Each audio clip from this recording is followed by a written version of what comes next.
Have you ever wondered how one simple invention can change the daily lives of millions of people forever? One such invention is the dishwasher, which today is probably seen as just another kitchen gadget. However, it's a true symbol of progress, allowing us to save time, improve hygiene, and support the growth of the food service industry. What's even more surprising is that this invention was created by someone without an engineering degree, but with great determination and focus. Welcome to Personality Matters, the channel where we explore how people impacted the world. And today we will be talking about Josephine Cochrane. If you like the content, subscribe to the channel and hit the notification bell. Josephine Cochrane was born in 1839 into a family of engineers, which likely sparked her interest in mechanics. Her life was anything but boring. She married a rich businessman and became part of high society. Josephine's home often hosted fancy dinners with expensive 17th century china. However, there was one problem. The servants frequently broke pieces of it while washing the dishes. On top of that, she felt people were spending too much time on this tedious labor. That's when she began thinking about a machine that could wash dishes without breaking them and free people from this exhausting task. But for a long time it remained just an idea.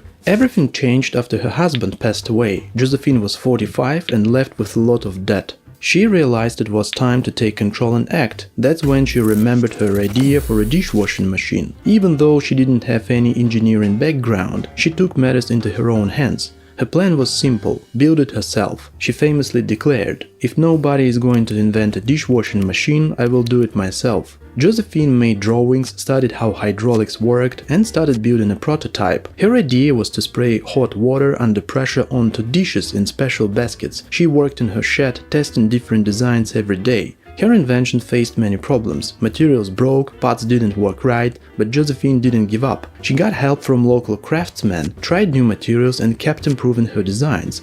Finally, in 1886, she patented her first dishwasher. It had a copper boiler, where baskets of dishes rotated, washed by jets of hot, soapy water. It was a real breakthrough. At first, the dishwasher was made for restaurants and hotels, because it was too expensive for home use. But that didn't stop Josephine. She worked hard to sell her invention and showed how well it worked wherever she could. Thanks to her determination, dishwashers began to become popular with all kinds of people. The 1893 Chicago World's Fair was a turning point for her invention. There, Josephine showed her machine to the public, catching the attention of both business owners and regular visitors. Her invention won an award for outstanding technical achievements, which helped increase the demand for dishwashers. In the end, her invention had a big impact on the world. For example, restaurants, cafes, hotels could serve more customers in less time. Automating dishwashing saved labor costs and made processes faster, improving the efficiency of the food service industry. Plus, washing with machines at high temperature improved hygiene. Manual washing doesn't always get rid of bacteria, but dishwashers do, thanks to hot water and soap. This was especially important for hospitals, schools, and restaurants. So the dishwasher is not just an ordinary invention, it's a device that made a big difference in the development of society. Josephine's story shows how strength, persistence, and self-belief can really change the world. Thank you for watching Personality Matters. We talk about people who made the world. Until next time, I am Arthur Camps.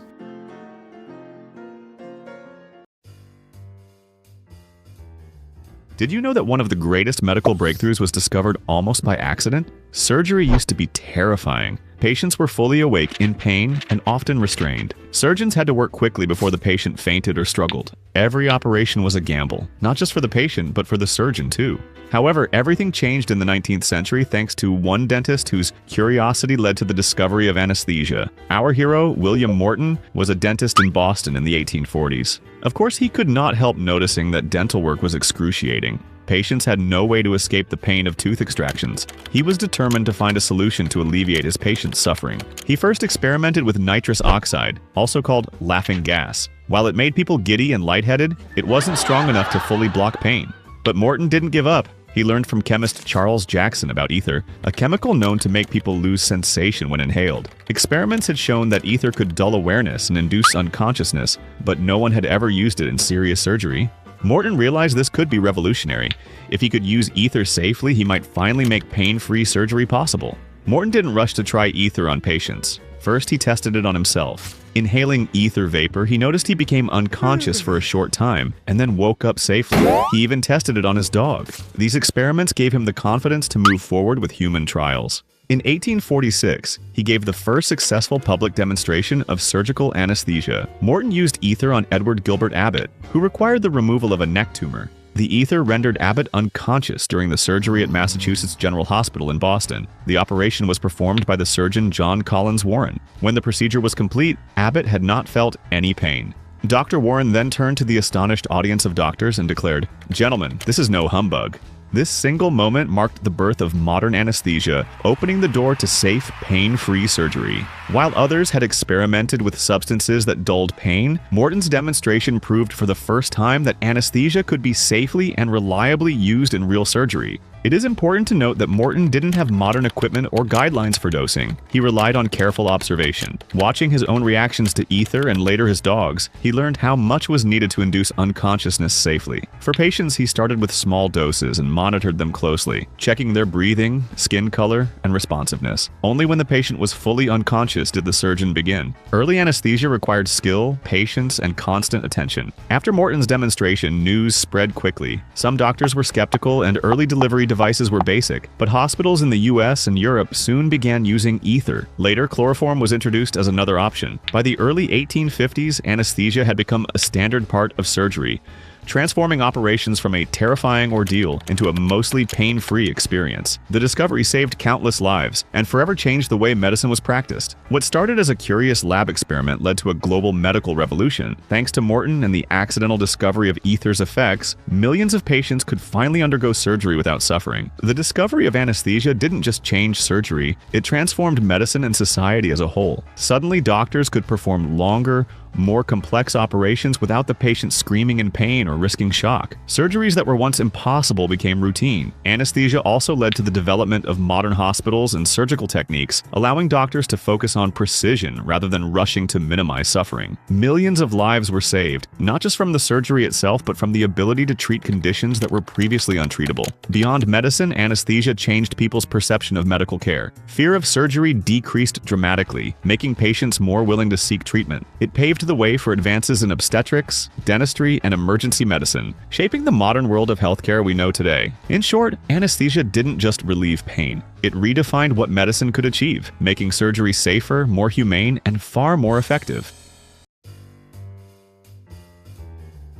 Before PlayStation and Xbox, there was one man with a big idea. An idea that would change the world of entertainment forever. His name was Ralph H. Baer, and he's known as the father of video games. Let's rewind to the 1960s. At that time, televisions were only used for one purpose – watching shows. No internet, no streaming, no games. But Ralph saw something different. He was working as a chief engineer at a company called Sanders Associates, a defense contractor that made electronics for the United States military. One day, while waiting at a bus stop in 1966, he had a bold idea. What if people could play games on their TV? It sounded strange at that time, almost like science fiction. But Ralph couldn't let the idea go. He went to his office, wrote down a 4-page proposal and took it to his boss at Sanders. Now remember, this company focused on military tech, not entertainment, but surprisingly, his boss liked the idea. In fact, the company gave Ralph the green light to explore it further. They assigned a small budget and a couple of engineers to help him build a prototype. And so, in a back room at the military company, Ralph and his team quietly started working on something the world had never seen before.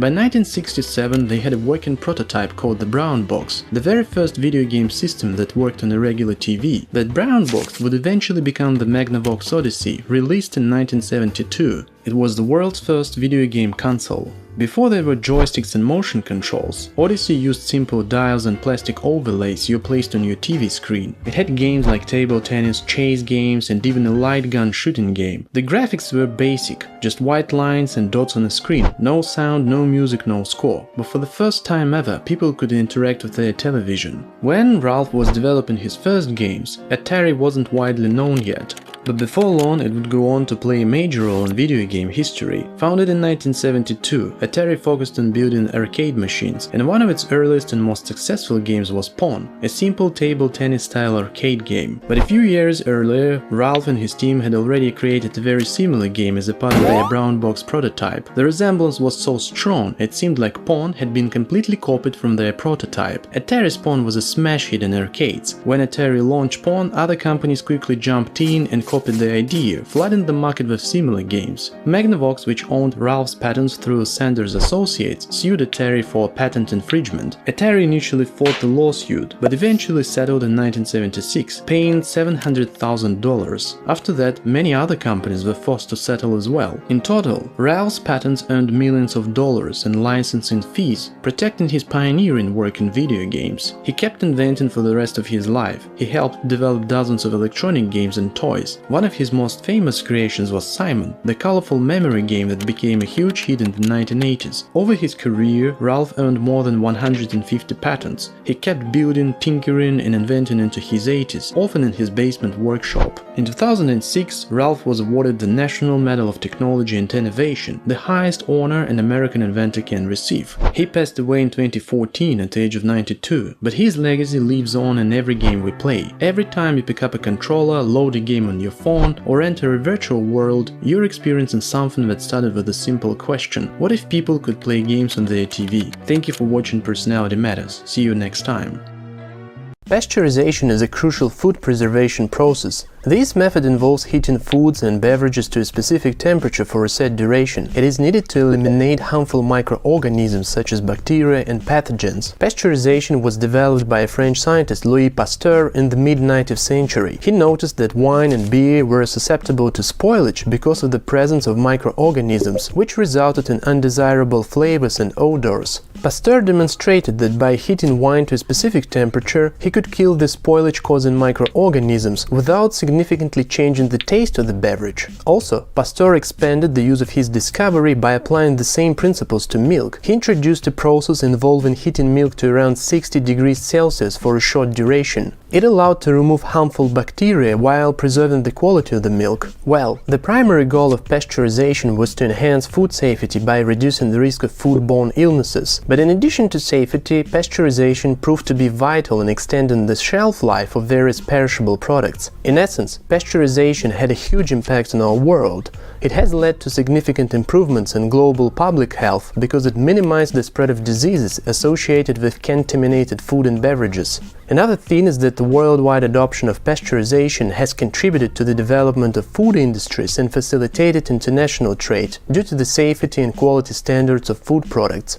Thank you for watching Personality Matters. We talk about people who made the world. Until next time, I am Arthur Kems.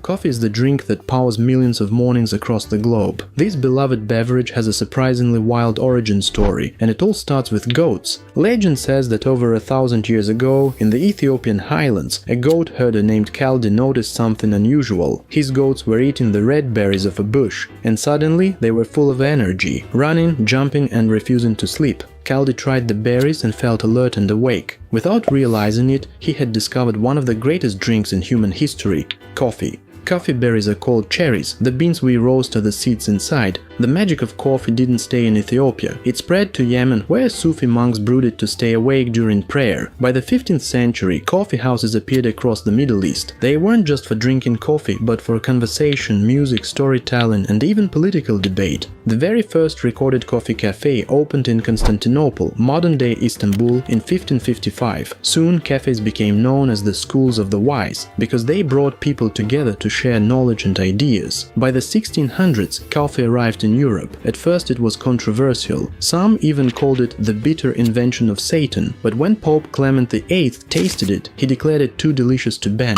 And with that, Europe's coffee culture exploded. Venice opened its first cafe in 1645. England followed with one in 1652. London's coffee houses became so popular that they were called penny universities. For just 1 penny, anyone could buy a cup and join debates, hear the latest news or strike business deals. In fact, famous institutions like Lloyd's of London and the London Stock Exchange began in coffee houses. Coffee crossed the Atlantic in the mid-1600s, reaching the American colonies. At first, tea was the favorite drink, but after the Boston Tea Party of 1773, drinking coffee became a patriotic act. Turning away from tea, Americans fully embraced coffee. From frontier settlements to today's bustling coffee shops, coffee became a symbol of American energy and independence. Today, the US drinks over 400 million cups of coffee every single day. Did you know there are over 120 types of coffee? Most of the world drinks just two: Arabica, smooth and sweet, and Robusta, strong, bitter, and packed with caffeine. And around the world, coffee rituals are unique, from Italy's quick espressos to Sweden's fika to Ethiopia's hours-long coffee ceremonies. So the next time you take that first sip, remember, it began with goats in Ethiopia, grew in the cafes of Istanbul, fueled the debates of London, and even helped shape American history. Coffee didn't just wake us up, it connected us, inspired us, and changed the world. Here's to the goats, the world's very first coffee drinkers.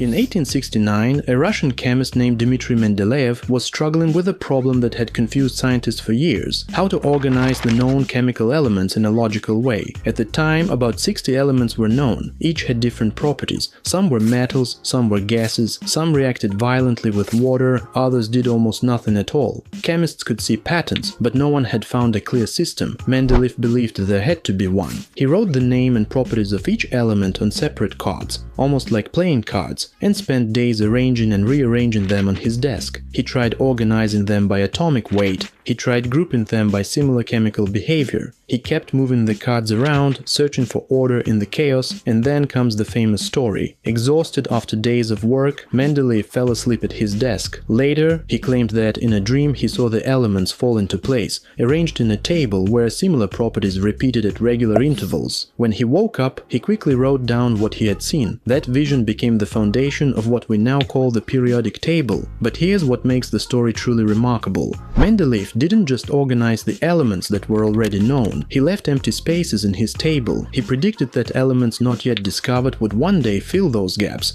and he even described their properties in detail. For example, he predicted an element he called Eka silicon. Years later, scientists discovered germanium, and its properties matched Mendeleev's prediction almost perfectly. This was powerful proof that his system worked. Now, did Mendeleev really discover the periodic table in a single dream? Historians debate this. Some believe the dream story was slightly exaggerated. After all, Mendeleev had been working intensely on the problem for years. The dream may have simply been the final moment when everything clicked in his mind. But whether it happened exactly that way or not, the story captures something important about creativity and science. Great discoveries are rarely sudden miracles. They are built on deep work, persistence, and a mind that keeps searching for patterns, even while sleeping. Today, the periodic table is one of the most important tools in science. It helps us understand everything from the air we breathe to the technology in our phones, and it all began with one chemist who believed that nature followed hidden rules and refused to stop looking until he found them. So the next time you see the periodic table hanging in a classroom, remember, behind that neat grid of elements lies years of frustration, curiosities, and maybe one very powerful dream. The concept of cosmetic surgery resulted from his work as a military doctor during the First World War. His main desire was to help soldiers with severe face injuries, so they could have a chance to lead a somewhat normal life. However, his innovative techniques shaped the future of modern plastic surgery. Welcome to Personality Matters. I am Arthur Kems, and today we will be talking about Harold Gillies.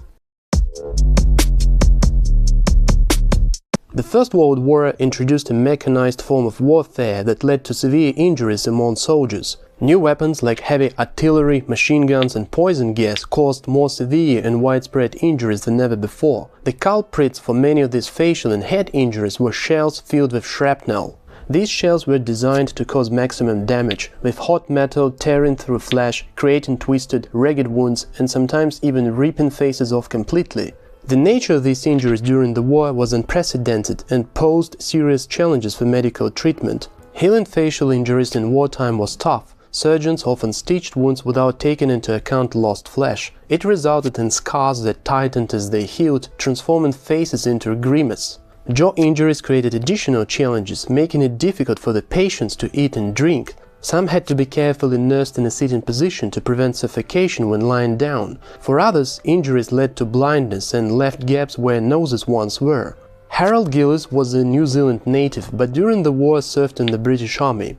Being a surgeon, he observed efforts to fix facial injuries on the front line. Eventually, it led him to recognize the necessity for specialized treatment. Upon coming back to England, Gillies persuaded the army's top surgeon to create a special ward for facial injuries. In June 1917, Gillies opened Queen's Hospital in London suburb that provided about 1,000 beds for patients who needed facial reconstruction. The patients came there with significant psychological trauma, so there were no mirrors inside the building. It's important to understand that plastic surgery was at its early stages back then. What Harold Gillies and his colleagues did was truly pioneering work. It demanded them to reconstruct a soldier's face while considering functional aspects like eating and speaking difficulties. But they also needed to consider aesthetics to restore the injured face to the extent it would be socially acceptable by the standards of the day. Gillies invented various techniques through trial and error. One key method he developed was tube pedicle skin grafting. To put it simply, a section of skin was partially separated but not detached from a healthy part of the soldier's body, shaped into a tube and stitched onto the injured area. Time was crucial to allow a new blood supply to form at the implantation site. In other words, the graft needed time to take root in the raw flesh. Afterward, the tube was detached and opened, and the flat skin was stitched over the area that needed cover. The tube pedicle method was indeed revolutionary because it solved the problem of infection thanks to continued blood flow. One of the first patients treated by Gillies was a warship sailor, Walter Eo. During the Battle of Jutland in 1916, he suffered facial injuries, losing both upper and lower eyelids. Using the tube pedicle technique, Gillies managed to create a mask of skin across Walter's face and eyes, forming new eyelids. The results were not perfect, but Gillies restored Walter's facial features, giving him a face once again. Later, he applied similar procedure to thousands of other patients. Gillies formed a diverse team of specialists that included surgeons, nurses and artists to support his patients. Sculptors crafted representations of the appearance of the injured men before their injuries. Even after the conclusion of the First World War in 1918, the efforts within Queen's Hospital persisted for several years. The hospital conducted over 11,000 surgeries on more than 5,000 men until 1925. Gillies and his colleagues may not have fully restored their patients' original appearances, but they gave them a chance to lead a somewhat normal life. Basically, Harold Gillies laid the foundation for modern plastic surgery. His work and effort contributed to the medical field and helped countless individuals. Thank you for watching Personality Matters. We talk about people who made the world. Until next time, I am Arthur Camps. In the late 18th century, a country doctor from rural England made one of the most significant breakthroughs in human history. His name was Edward Jenner, and he laid the foundation for modern vaccines, a legacy that continues to save millions of lives today. Welcome to Personality Matters, the channel where we explore how people impacted the world. Edward Jenner was born in 1749 in England. From a young age, Jenner showed an interest in science and nature, exploring the local wildlife and asking questions no one else had thought to ask. He trained as a doctor, but it wasn't long before he became fascinated by an unusual local observation. Jenner noticed that milkmaids who caught cowpox from cows appeared to be immune to the much more dangerous smallpox. During that time, smallpox was one of the deadliest diseases, causing millions of deaths and leaving survivors scarred for life. However, milkmaids who had contracted the milder cowpox somehow remained unaffected by the severe smallpox. This curious observation stayed with Jenner for years. He began to wonder, could contracting cowpox somehow provide immunity to smallpox? In 1796, Jenner decided to put his theory to the test. He performed what would become one of the most famous medical experiments in history. He took material from a cowpox sore and inoculated it into an 8-year-old boy named James Phipps. After Phipps recovered from the mild cowpox infection, Jenner exposed him to smallpox, a highly controversial move by today's standards. But to his amazement, the boy did not get sick. Jenner's theory was correct. The cowpox had protected the boy. Basically, it was the first successful vaccination in human history. Although initially Jenner's method was met with much skepticism. Even though the idea of deliberately infecting someone with the disease was revolutionary, it seemed frightening to many. However, Jenner persisted, and over time, the medical community began to embrace his discovery. Word of Jenner's success spread quickly. Vaccinations began to be administered across Europe and eventually the world. Jenner's work was so impactful that it caught the attention of world leaders, including Napoleon Bonaparte, who had his entire army vaccinated. Jenner even sent his discovery to Thomas Jefferson in the United States, who immediately began implementing the method in the New World. The term vaccine itself comes from the Latin word vacca, meaning cow, as a nod to the origins of this medical breakthrough. Over time, Jenner's work laid the groundwork for the development of vaccines for a wide range of diseases, from polio to measles, tetanus to hepatitis. The science of immunology, the study of the body's immune response, was born from Jenner's revolutionary idea. In the centuries that followed, Jenner's discovery led to the complete eradication of smallpox, a disease that had once killed over 300 million people. In 1980, the World Health Organization declared smallpox eradicated, thanks in large part to Jenner's groundbreaking work. This remains one of the greatest achievements in global public health. But Jenner's legacy doesn't end with smallpox. The science of vaccination continues to save millions of lives every year. Diseases that once decimated populations are now controlled or eliminated. Today, Edward Jenner is often referred to as the father of immunology. His groundbreaking concept, which suggested that exposure to a milder form of a disease could provide protection against the more severe form, transformed our understanding of disease prevention. The principles he had discovered in the late 1700s still form the foundation of modern medicine's effort to combat deadly pathogens. Today, Edward Jenner is rightfully called the father of immunology. His simple idea that exposure to a weaker form of the disease could protect against its deadly counterpart has revolutionized how we think about disease prevention. The principles he uncovered in the late 1700s continue to underpin modern medicine's fight against deadly pathogens. Edward Jenner's curiosity and courage transformed the world from a small English village to a global stage. His discovery has given us the tools to protect ourselves from diseases that once seemed unbeatable. Thank you for watching Personality Matters. Imagine the following situation. You're a teacher of physical education at college, and your boss asks you to create a new sport to keep students active during the winter season. So you brainstorm different ideas and after a while invent basketball that later gains worldwide recognition. Welcome to Personality Matters. I'm Arthur Kems, and today we will be talking about James Naismith. If you like the content, subscribe to the channel and hit the notification bell. It was winter 1891, Springfield College. The football season was finished and students were required to participate in indoor activities to burn off excessive energy levels. However, the choice of indoor activities was mostly limited by marching and calisthenics, which were less exciting than football. So the school asked a 31-year-old teacher of physical education, James Naismith, to create a new indoor sport to keep students active and entertained during long winter days. As you already know, Naismith accepted the mission and invented a game that would later win people's hearts all over the world.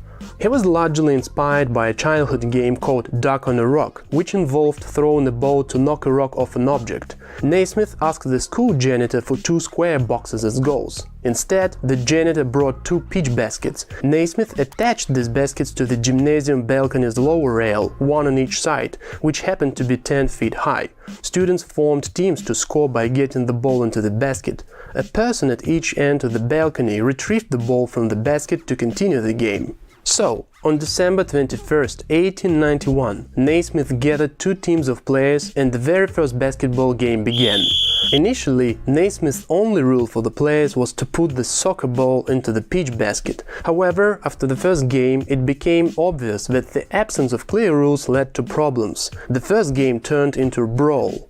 The players tackled, kicked and fought during the game, which resulted in injuries like dislocated shoulders.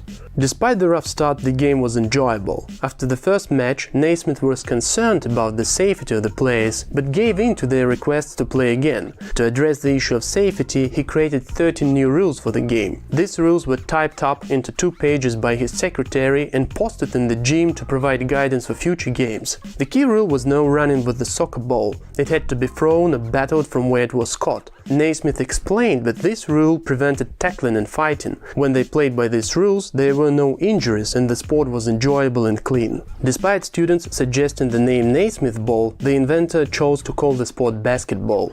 Naismith's invention quickly became popular and spread to colleges, becoming the fastest growing sport in history. During his time as a coach, he saw his original 13 rules of basketball undergo changes. The peach baskets used as goals had their bottoms cut out to create hoops, and 3 free throws became a regular part of the game. Dribbling was introduced as a skill in 1901. Although Naismith initially allowed for team sizes ranging from 3 to 30 players, depending on the court size, the standard eventually settled on 5-player squads. Basketball's popularity kept growing in the 20th century, and it became a global sport in the 1930s. It made its Olympic debut in 1932 in Los Angeles and has since become one of the world's most renowned sports, with millions of fans and players worldwide. Basketball is more than just a sport. It symbolizes community expression and social change. It's an essential part of our global culture. Thank you for watching Personality Matters. We talk about people who made the world. Until next time, I am Arthur Kemps.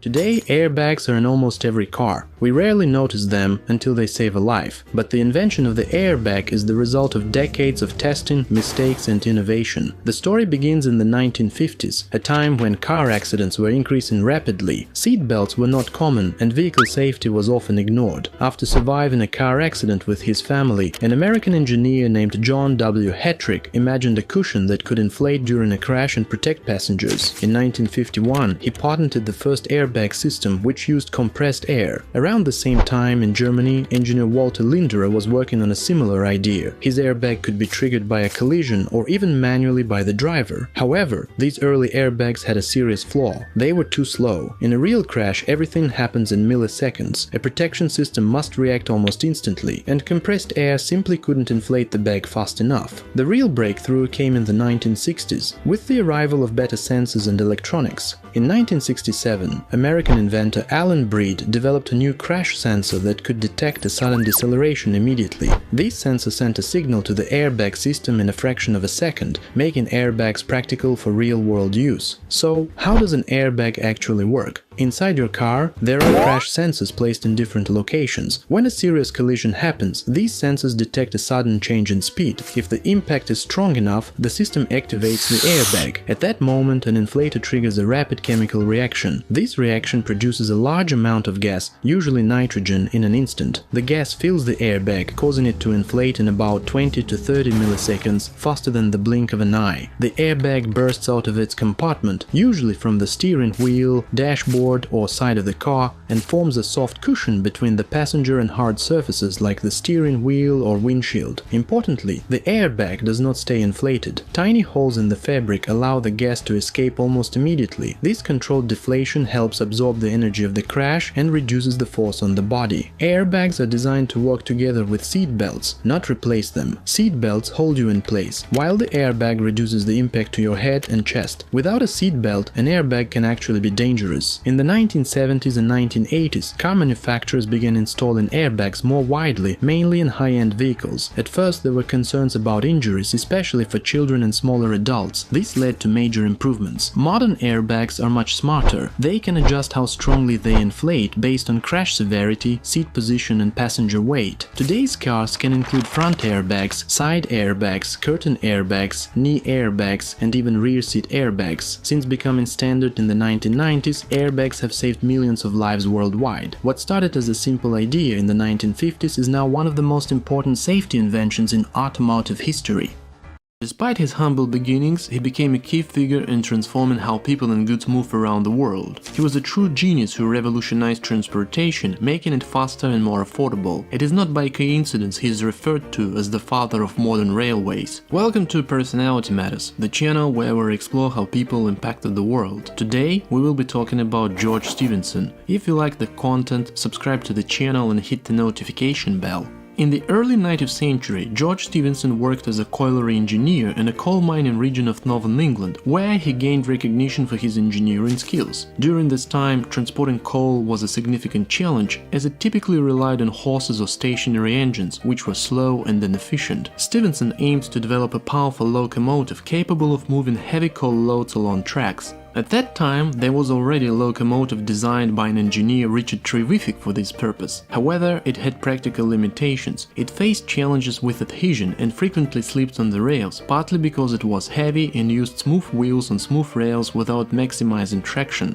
In contrast, Stephenson's locomotive, called Blücher, was the first locomotive specifically designed with adhesion in mind, making it more effective in gripping the rails to pull loads. It successfully hauled multiple coal wagons. The Blücher transported 8 loaded wagons of 30 tons at 4 miles per hour, a significant achievement that demonstrated the feasibility of steam locomotion for industrial use. Stephenson improved upon existing designs by incorporating flanged wheels, which helped the engine grip the rails more effectively, allowing it to work purely through adhesion without slipping. Basically, the Blücher was the first commercially viable locomotive, and it marked the beginning of the end for horsepower. It was named after a famous Prussian general who marched his troops at a great speed across Europe to help fight with Napoleon at Waterloo. The Blücher led to further developments, and Stephenson was soon asked to engineer a railway that would eventually become the Stockton and Darlington Railway, the world's first public railway powered by steam locomotives. In 1825, Stephenson's locomotion No. 1 made history as it carried both passengers and goods over a 25-mile track, opening a new era in public transportation. But perhaps his most famous achievement was a locomotive called Rocket. It was built in 1829 with his son Robert Stephenson. It gained fame as the winner of the Rainhill Trials, a competition that was held to determine the best locomotive for the Liverpool and Manchester Railway, the world's first intercity passenger railway. The Rocket won because of its innovative and efficient design, which made it faster and more reliable than its competitors. During the competition, it reached speeds up to 30 miles per hour and demonstrated that rail travel could be an excellent means of transportation. One of Rocket's most notable innovations was its multi-tube boiler, which increased heating efficiency, allowing it to generate more steam and therefore more power. The Rocket also had improved cylinders and pistons angled at 35 degrees, reducing wear and increasing stability at higher speeds. Anyway, the triumph of the Rocket set the standard for future steam locomotives and led to the widespread adoption of rail transport across Britain and eventually the world. Thank you for watching Personality Matters. We talk about people who made the world. Until next time, I'm Arthur Camps. Have you ever wondered what life was before refrigerators? Imagine trying to keep your food fresh without any cooling. Spoiler alert, it wasn't easy. From ancient ice storage to today's smart fridges, refrigeration has come a long way. Long before modern technology, people had to find creative ways to keep food from spoiling. In ancient China, Egypt and Rome, ice and snow were collected during winter and stored underground or in insulated pits to keep food fresh. In 1748, Scottish scientist Wilhelm made an important discovery. He showed that when certain liquids evaporate, they absorb heat from their surroundings, creating a cooling effect. That is the first demonstration of artificial refrigeration. But Cullen's experiment wasn't used for food storage. It was just a scientific curiosity at that time. It would take nearly a century before someone turned this idea into a working machine. In 1834, American inventor Jacob Perkins created the first ever working refrigeration machine. He used a process called vapor compression, where a liquid like ethyl ether absorbs heat as it turns into a gas. The gas was then compressed, cooled down and turned back into a liquid. When the liquid expanded again, it turned into a gas, absorbing heat and creating a cooling effect. This was a groundbreaking idea, but his machine was big, expensive and not practical for everyday use. Then, in 1876, German engineer Karl von Linde improved upon Perkins' idea. Linde's version of vapor compression refrigeration was more efficient and reliable. He used ammonia as the refrigerant, which was a better choice for cooling than Perkins' ethyl ether. Linde's system worked well on a large scale, making it possible to use refrigeration in factories, breweries and industries. While Perkins invented the first working fridge, Linde made refrigeration systems that were much more practical and widely usable, leading to the modern refrigerators we use today. Well, people started dreaming of having their own refrigerators at home. That dream became a reality in 1913, when American inventor Fred W. Wolf introduced the first domestic electric refrigerator. Unlike previous refrigerators, which were large and industrial, his refrigerator was designed for the home. It made it possible for people to store food for longer periods without relying on ice blocks or manual cooling systems. However, it wasn't widely adopted at first. His refrigerator was still quite large and bulky for a home appliance. While it was designed for home use, it was much bigger than modern refrigerators, which made it hard for many people to fit it into their kitchens. Its size also made it unattractive to homeowners who valued more compact and functional designs. By the 1920s, companies like Frigidaire and General Electric improved Wolf's concept. market, making refrigerators smaller, safer and more affordable. Households across the world started embracing electric refrigeration. By the 1950s, refrigerators were in nearly every home. Designs improved and new features like freezers, automatic defrosting and ice makers became standard. Suddenly, people could store food for much longer, reducing waste and making life easier. Refrigerations also transformed the food industry, making fresh produce, dairy and frozen meals available year-round. Today, refrigerators aren't just cold boxes, they're smart appliances. With Wi-Fi, cameras and AI-powered features, modern fridges can help you manage groceries, suggest recipes and even order food online. From Wilhelm Cullen's first experiment to Karl von Linde's industrial breakthroughs, from Fred W. Will's first domestic fridge to today's smart refrigeration, this invention has completely changed the way we live. Thank you for watching Personality Matters. See you next time. In the 1940s, she was one of the most famous Hollywood actresses. Once she was even recognized as the most beautiful woman in the world. But there was much more to her than her simply mesmerizing good looks. She was the one who greatly contributed to the invention of such technologies as Wi-Fi and Bluetooth. Welcome to Personality Matters, I am Arthur Camps and today we will be talking about Hedy Lamarr. If you like the content, subscribe to the channel and hit the notification bell. Hedy Lamarr was born in Austria in 1914 and later moved to Hollywood in 1937. Lamarr wasn't a typical Hollywood socialite. She wasn't a big fan of glamorous parties, so she spent most of her nights experimenting in her workshop. She created various inventions, including a tablet that could turn water into solder and an improved traffic light design. However, her most significant invention was inspired by her desire to aid the Allied forces during the Second World War. A major issue for the Allied forces was that the Germans could easily disrupt their torpedo guidance technology. German U-boat could escape Allied torpedoes by jamming the single radio frequency used for guidance. To solve this problem, Lamarr came up with a brilliant solution – frequency hopping. She realized the issue with radio signals, they could be easily blocked. However, if you could make the signal jump unpredictably from one radio frequency to another, the person trying to block it wouldn't know where to interfere because the person wouldn't know its precise location.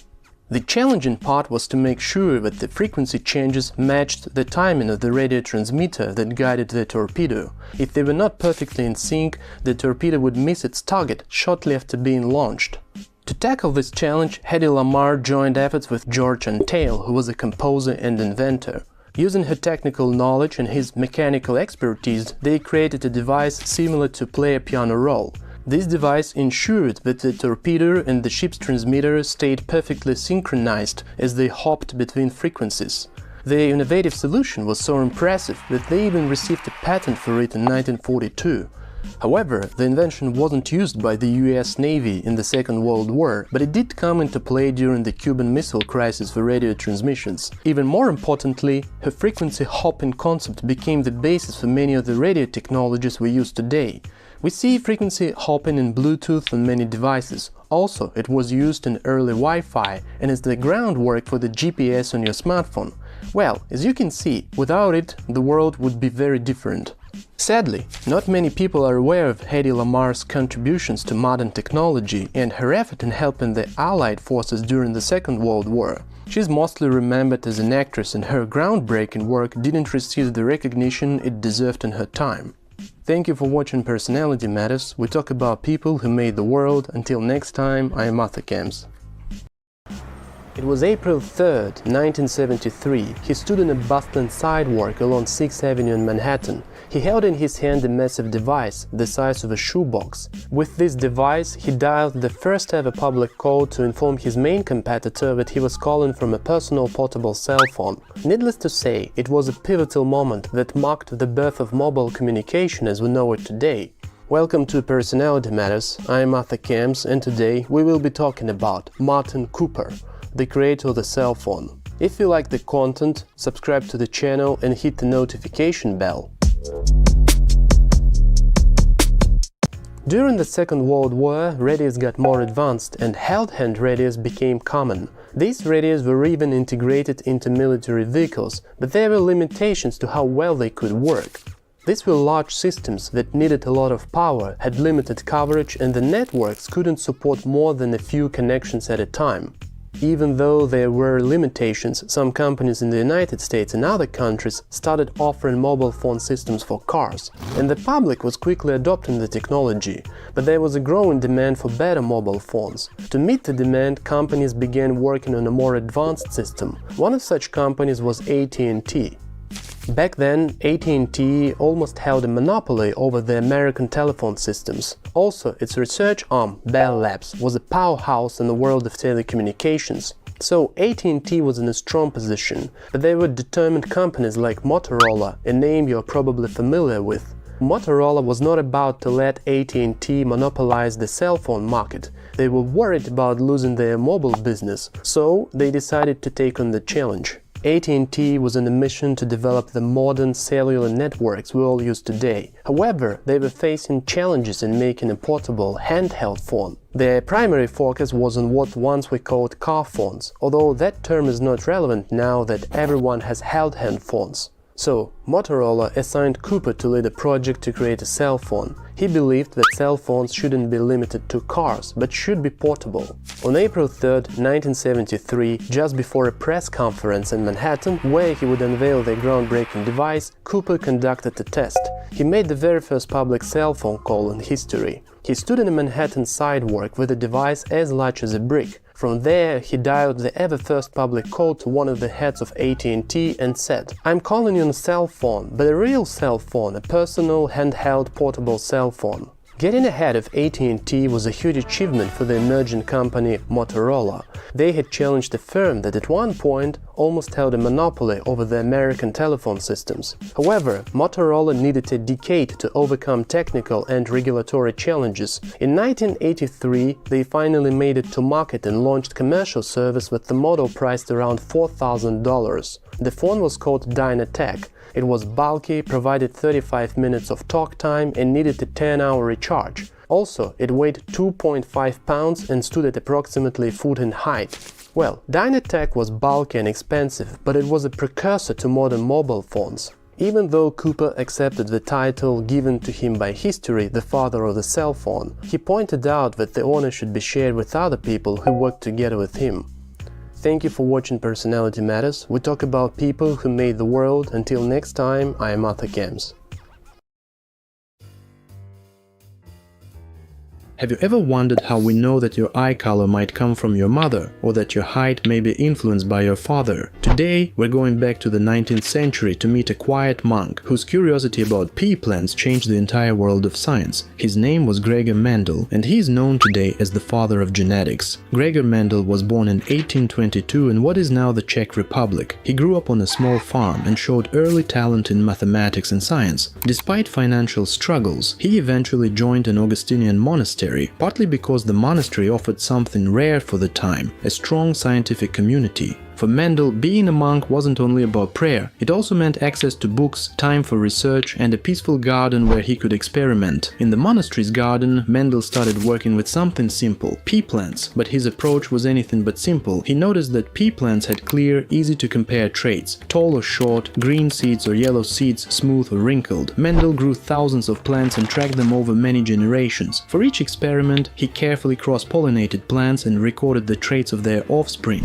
Imagine a monk in a long robe, carrying tiny brushes between flowers and keeping incredibly detailed tables of results. After years of work, Mendel saw patterns that no one else had ever described. He discovered that traits do not blend together, as most scientists believed at the time. Instead, they are passed down in predictable ratios. Today, these patterns are known as Mendel's laws of inheritance. First, Mendel realized that each organism carries two versions of every trait, one from each parent. When a new plant is formed, these two versions separate and only one is passed on. This idea became known as the law of segregation. Second, Mendel noticed that some traits are dominant while others are recessive. If a plant receives one dominant and one recessive trait, the dominant one is expressed. This became the law of dominance. Finally, Mendel observed that different traits, like seed color and seed shape, are passed down independently of one another. This principle is called the law of independent assortment. Together, these rules showed that inheritance follows clear and consistent patterns. From this, Mendel concluded that traits must be carried by something specific, some kind of invisible unit passed from parents to offspring. He didn't know about DNA or chromosomes, those would be discovered decades later, but he understood that these units controlled how traits appeared. He presented his groundbreaking results in 1865. His audience was a small group of scientists who, unfortunately, were not very impressed. His ideas were simply too far ahead of their time.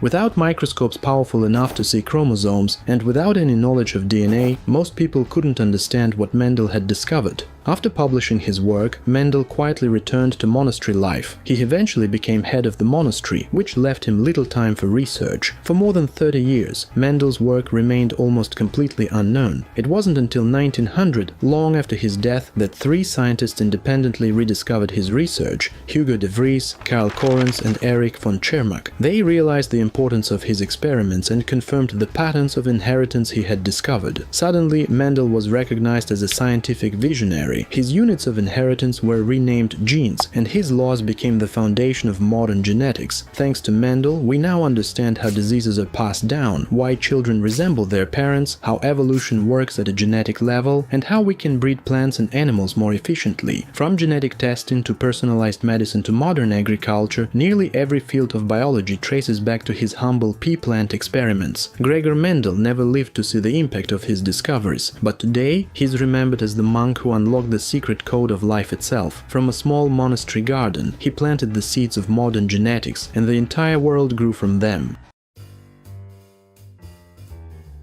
From ancient dreams of flying like birds to the high-speed jets that connect our world today, the story of aviation is one of imagination, experimentation and bold human achievement. For centuries, inventors and pioneers have defied gravity and pushed the boundaries of what was possible in the sky. This journey takes us through the sketches of Leonardo da Vinci, the daring of early glider pilots, the breakthroughs of powered flight, and the rise of modern airspace giants like Boeing and Airbus. Each chapter in aviation history builds on the last, shaping the way we travel, explore and understand our world. Welcome to Personality Matters, the channel where we explore how people impacted the world. Today, we will be talking about the key figures in the history of aviation. If you like the content, subscribe to the channel and hit the notification bell. More than 400 years before the Wright brothers, Leonardo da Vinci envisioned the future of flight. While he never built a successful flying machine, his notebooks contain over 500 sketches of flying devices, mechanical wings, gliders and even a rudimentary helicopter. His observation of bird flight and deep curiosity about aerodynamics laid the philosophical and conceptual groundwork for modern aeronautics. Fast forward to the 19th century, Sir George Cayley, a British engineer, is often called the father of aerodynamics. He was the first to clearly identify the 4 forces of flight: lift, thrust, drag and weight. Cayley built the first manned glider that could carry a human aloft. He bridged the gap between flight theory and real-world experimentation, making him a foundational figure in aviation history. With the groundwork laid, the 19th century brought a new wave of innovators who were determined to get airborne. Known as the Glider King, German aviator Otto Lilienthal took flight over 2,000 times using gliders he designed and built himself. He was the first to make well-documented, repeated flights with gliders, and his detailed studies of wing shapes and flight dynamics became essential reading for future aviation pioneers. Tragically, he died in a glider crash in 1896, but not before inspiring a new generation, including the Wright brothers. An American astronomer and physicist, Samuel Langley, built and tested some of the earliest powered aircraft models. Though his larger manned airdrome failed to launch successfully just days before the Wright brothers' success, Langley's contributions to powered flight research were significant, particularly in propulsion systems and aircraft design. No story of aviation is complete without the Wright brothers, 2 bicycle mechanics from Ohio who forever changed the world. After years of research, glider tests and mechanical innovation, the Wright brothers achieved the first controlled sustained powered flight on December 17, 1903. Their plane, the Wright Flyer, flew for 12 seconds, but it was enough to prove that powered flight was possible. The brothers' use of wind tunnel testing and a 3-axis control system demonstrated their deep understanding of aeronautical engineering. As their 20th century began, innovators around the world raced to develop powered flight further. A rival to the Wright brothers, Glenn Curtiss, was a brilliant innovator who helped build the foundation of the American aviation industry. He pioneered the flying boat, a seaplane capable of long-range travel, and played a vital role in the early development of naval aviation. His company would eventually merge into what became Curtiss-Wright Corporation, a cornerstone of aviation manufacturing. While the Wright brothers were making progress in the United States, Brazilian inventor Alberto Santos Dumont was making headlines in Europe. In 1906, he flew a heavier-than-air aircraft in Paris under public scrutiny, an event widely recognized in Europe as the first successful flight. Santos Dumont also designed dirigibles and small personal flying machines, and his work helped popularize aviation in Europe. Aviation quickly evolved from experimentation to military application, especially during the World Wars. A race car driver turned into a fighter pilot. Hedy Rickenbacker became the top American ace of the First World War, with 26 confirmed aerial victories. He was also a Medal of Honor recipient, and later went to lead Eastern Air Lines, shaping both military and commercial aviation in the United States. In 1927, Charles Lindbergh captivated the world with his solo non-stop transatlantic flight. Piloting the Spirit of St. Louis, he flew from New York to Paris, completing the journey in 33 hours. His daring flight proved the potential of long-distance air travel and made him an international icon. Aviation soon transformed from a military tool and adventurous pursuit to a vital part of modern life. Amelia Earhart broke records and shattered stereotypes. In 1932, she became the first woman to fly solo non-stop across the Atlantic Ocean. She was a tireless advocate for women in aviation and pursued bold goals, including her ill-fated attempt to fly around the world in 1937. Her legacy endures as a symbol of courage and determination. A billionaire, entrepreneur, inventor, and Hollywood producer, Howard Hughes was also a brilliant aviator. He set multiple airspeed records and designed innovative aircraft like the H-1 Racer and the massive H-4 Hercules. Though eccentric, his obsession with aviation technology helped push boundaries in commercial and military aviation alike. In 1947, US Force test pilot Chuck Yeager became the first person to break the sound barrier in level flight, flying the Bell X-1 at Mach 1. His achievement marked the beginning of the supersonic age and paved the way for space exploration and high-speed aviation. In the Soviet Union, Andrei Tupolev emerged as a leading aircraft designer whose innovations shaped military and commercial aviation for decades. A pioneer of all-metal aircraft construction, he led the design of over 100 aircrafts, including his famous bomber used during the Second World War, and the Tu-144, the world's first supersonic passenger jet to take flight. His Tu-95 bomber remains in use to this day. His work placed the USSR at the forefront of global airspace technology during the Cold War, and his design bureau became a powerhouse in aviation history. Founded in 1916, Boeing grew from manufacturing seaplanes to becoming a dominant force in global aviation. With iconic aircraft like the Boeing 707, the first successful commercial jetliner, and the widely used 737 and 747 series, Boeing helped shape the modern airline industry. Its innovations in commercial and military aviation made it a pillar of American airspace engineering. Meanwhile, in Europe, Airbus was established in 1970 as a consortium to compete with American manufacturers. It introduced the A300, the first twin-engine wide-body jet, and later revolutionized air travel with the A320's fly-by-wire controls. Airbus further cemented its place in history with the A380, the world's largest passenger aircraft. Today, Boeing and Airbus lead the global airspace market, producing the aircraft that connect continents and define how we travel and transport goods across the skies. Aviation has come a long way, from wooden gliders and hand-drawn sketches to supersonic travel and global commercial fleets. The vision and perseverance of countless pioneers transformed flight from a dream into a defining feature of modern life. Today, airplanes are not just machines, they are symbols of innovation, connection, and possibility. And as technology continues to evolve, the skies remains a place where human creativity and ambition take flight. Thank you for watching Personality Matters. See you next time. He was in his lab conducting experiments when a strange phenomenon attracted his attention. He started investigating it. It wasn't long before he realized that he'd accidentally made a scientific discovery. But it wasn't just any discovery, it was the one that deeply impacted our world and laid the foundation for countless innovations, from medical imaging to airport security scanners. Welcome to Personality Matters. I'm Arthur Kams, and today we will be talking about Wilhelm Roentgen. If you like the content, subscribe to the channel and hit the notification bell. A long time ago, in 1895, he was working with something called a cathode ray tube, which is like a special glass tube. He added a lot of electricity to the tube and it glowed with light like a light bulb. Then he covered the tube with dark paper to see if the light could pass through it. And guess what? The light was so strong that it went through the paper and made a screen nearby glow too. Roentgen was intrigued by this phenomenon and began to investigate it further. He hypothesized that a new unknown form of radiation was accountable for the glow. He temporarily dubbed these rays as X-rays, with X meaning the unknown nature of the radiation. Roentgen conducted more experiments to understand the characteristics of X-rays. He found out that they could pass through many materials, including human tissue, but they were blocked by denser materials like lead.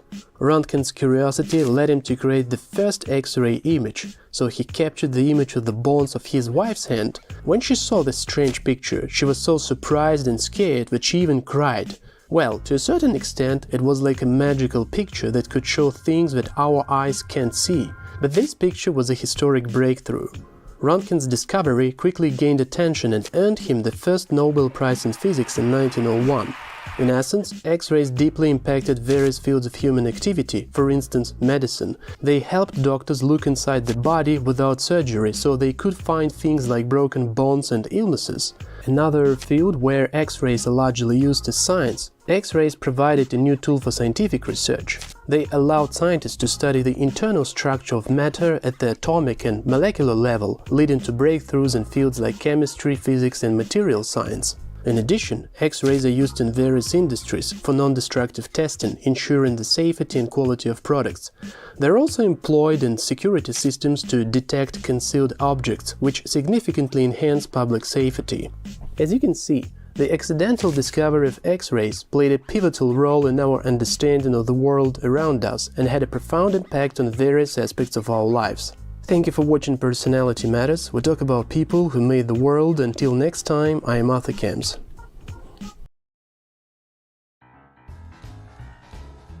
Vera Rubin was one of the most influential astronomers of the 20th century. Her observations of galaxies transformed our understanding of the universe and led to the discovery of a mysterious substance that dominates the cosmos, dark matter. Born in 1928, Rubin pursued astronomy despite the field being heavily male-dominated. She earned her PhD in astronomy and quickly became known for her precision in observing the motion of galaxies. Her work would soon challenge the very foundations of physics. Rubin's most famous contribution came in the 1970s, when she studied the rotation curves of spiral galaxies. Using advanced spectroscopic techniques, she measured how fast stars moved at different distances from the galactic center. Classical physics predicted that stars farther from the center should orbit more slowly, because gravity from visible matter decreases with distance, but Rubin found the opposite. Stars at the edges moved just as fast as stars near the center. This unexpected result implied that there was far more mass in galaxies than we could see. Rubin's measurements provided some of the first strong, direct evidence for dark matter, an invisible substance that makes up about 85% of the universe's mass. Without this invisible matter, galaxies would fly apart, so Rubin's work was crucial in revealing the true structure of the cosmos. Rubin's discoveries had a profound effect on astronomy and physics. Before her work, dark matter was mostly theoretical. After Rubin, it became a central focus of research, influencing fields from cosmology to particle physics. Scientists now know that dark matter shapes the formation of galaxies, clusters, and even the large-scale structure of the universe. Her observations also pushed astronomers to develop new technologies and methods for studying the universe, from advanced telescopes to precise measurements of galactic motion. Today, ongoing experiments in dark matter detection directly build on Rubin's pioneering work. Beyond her scientific achievements, Rubin was a role model for women in science. She broke barriers in a male-dominated field, mentored young astronomers, and showed that curiosity, persistence, and careful observation can change the way we understand the universe. Her legacy is not just the discovery of dark matter, but the doors she opened for future generations of scientists.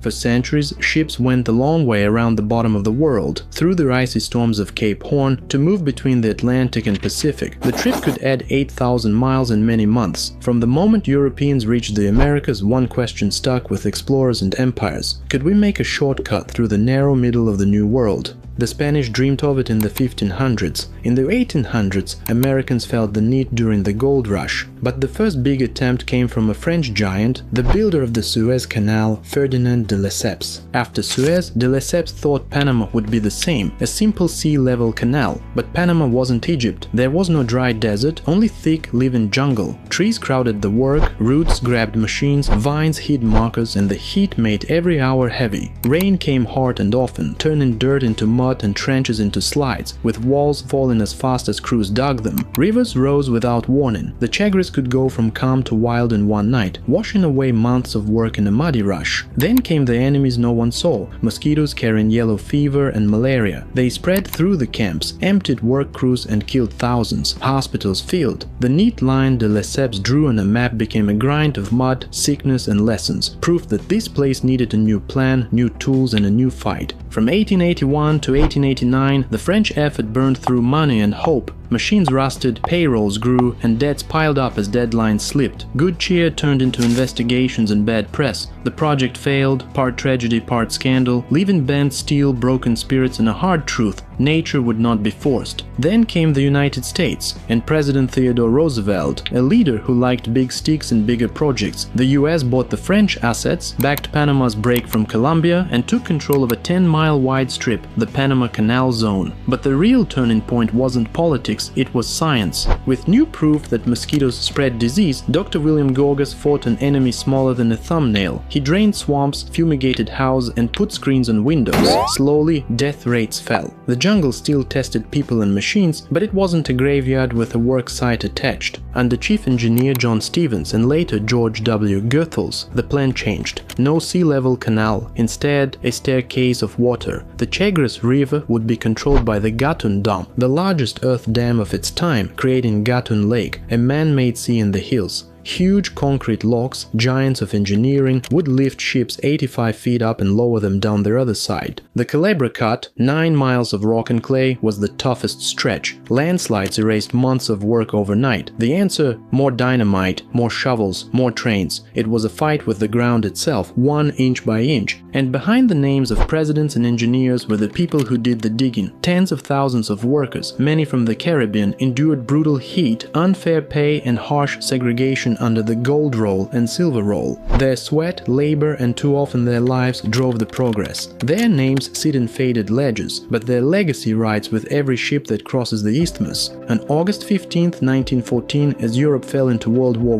I, the SS Ancon made the first official crossing. A dream centuries in the making became real, a water bridge between oceans. The impact was huge and fast. Shipping times dropped, trade routes changed, a soybean in Iowa, a car in Japan, copper in Chile, new links formed, reshaping economies and empires. Ports grew, cities prospered, and power shifted. Whoever influenced Panama touched the arteries of world trade, but the canal was also a political hotspot. For much of the 20th century, the US ran the canal zone like a colony inside a sovereign country. Panamanians pushed back, sometimes peacefully, sometimes in the streets. In 1977, the Torrijos-Carter Treaty set a timeline. The canal would return to Panama. On December 31st, 1999, it did. Panama didn't just take the canal, it improved it. In 2016, the Panama Canal expansion added new locks and deeper channels, opening the way for huge Neo-Panamax ships. Today, about 5% of world trade passes through. Each transit is careful choreography. Tugboats, locomotives, valves, and gravity moving a skyscraper-sized ship with the inches to spare. Yet even this giant is fragile. The canal depends on fresh water, rain filling Gatun Lake, to lift ships over the spine of the land. Droughts, made worse by climate change, have forced traffic limits and hard choices, reminding us that every triumph still bows to nature's rules. The Panama Canal is a concrete paradox, a shortcut that took centuries, a national project with global reach, a win over terrain that still yields to weather. It's the story of planners who aimed high, scientists who beat disease, workers who carried the load, and a small country that now guides a passage the world depends on.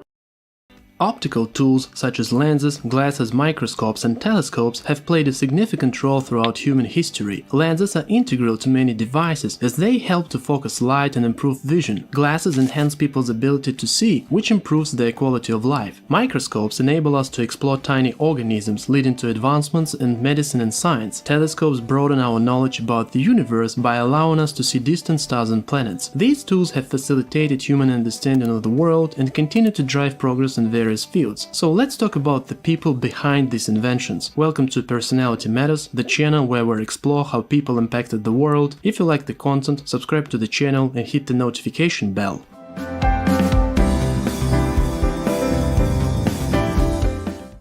Our journey begins in the 10th century with Alhazen, a brilliant Arab scientist often called the father of optics. Alhazen contributed significantly to our understanding of light and vision. He was the first to correctly explain the process of vision, debunking the then popular theory that our eyes emit rays to see objects. Instead, Alhazen proposed that light reflects off objects and enters the eyes, a theory that became the cornerstone of modern optics. His work influenced countless scientists in Europe during the Renaissance and beyond. Roger Bacon, an English philosopher and scientist, was influenced by the works of Alhazen. He was among the first scholars in Europe to study and build upon Alhazen's optical theories. Bacon advocated for science to be based on experimentation rather than just philosophical reasoning. He conducted experiments using lenses and mirrors, and he is credited with being one of the earliest proponents of using corrective lenses to improve vision. His work laid the foundation for the development of glasses in Europe and advanced the study of optics during the Middle Ages. In the late 16th century, there was another pivotal moment in the history of optical devices with Dutch spectacle makers Hans and Zacharias Janssen. This father-son duo is credited with inventing the first compound microscope around 1590. A compound microscope uses two lenses, one on the eyepiece and another near the object, to achieve much higher magnification than a single lens could provide. While simple microscopes had existed before,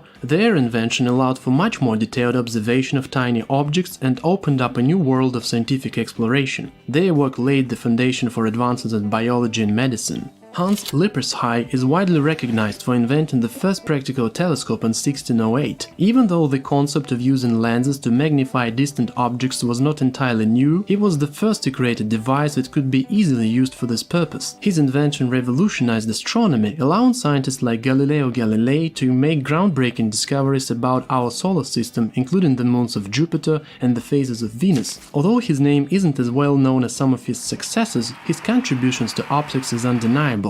When discussing the history of optical devices, it's impossible not to mention Galileo Galilei. He took Lippershey's telescope design and made significant improvements. In 1609, he built his own telescope with greater magnification and started a series of observations that would forever change our understanding of the cosmos. His observations provided crucial evidence supporting the heliocentric model of the solar system, challenging the long-held belief that the Earth was at the center of the universe. His work laid the foundation for modern astronomy and showcased the profound impact optical devices could have on science. In the 17th century, there was another Dutch scientist who created his own microscopes. His name was Antony van Leeuwenhoek. With his microscope, he became the first person to observe and document microscopic life forms, for example bacteria. His meticulous work in detailed drawings earned him the title Father of Microbiology. His discoveries significantly advanced the study of life sciences. In the 19th century, two key figures emerged in the field of photography: Joseph Niepce and Louis Daguerre. Niepce, a French inventor, is credited with creating the first permanent photograph using a process called heliography in the 1820s. Later, he partnered with Louis Daguerre, who refined the process, leading to the invention of the first commercially viable form of photography. Their effort in optical devices laid the basis for the development of modern cameras and changed the way we capture and preserve images. A German physician and physicist named Hermann von Helmholtz made significant contributions to optics, particularly in medicine. In 1851, he invented the ophthalmoscope, a device that allows doctors to examine the interior of the human eye. This invention revolutionized the field of ophthalmology, greatly improving the diagnosis and treatment of eye diseases. His work extended beyond optics to include contributions to acoustics, thermodynamics, and electromagnetism.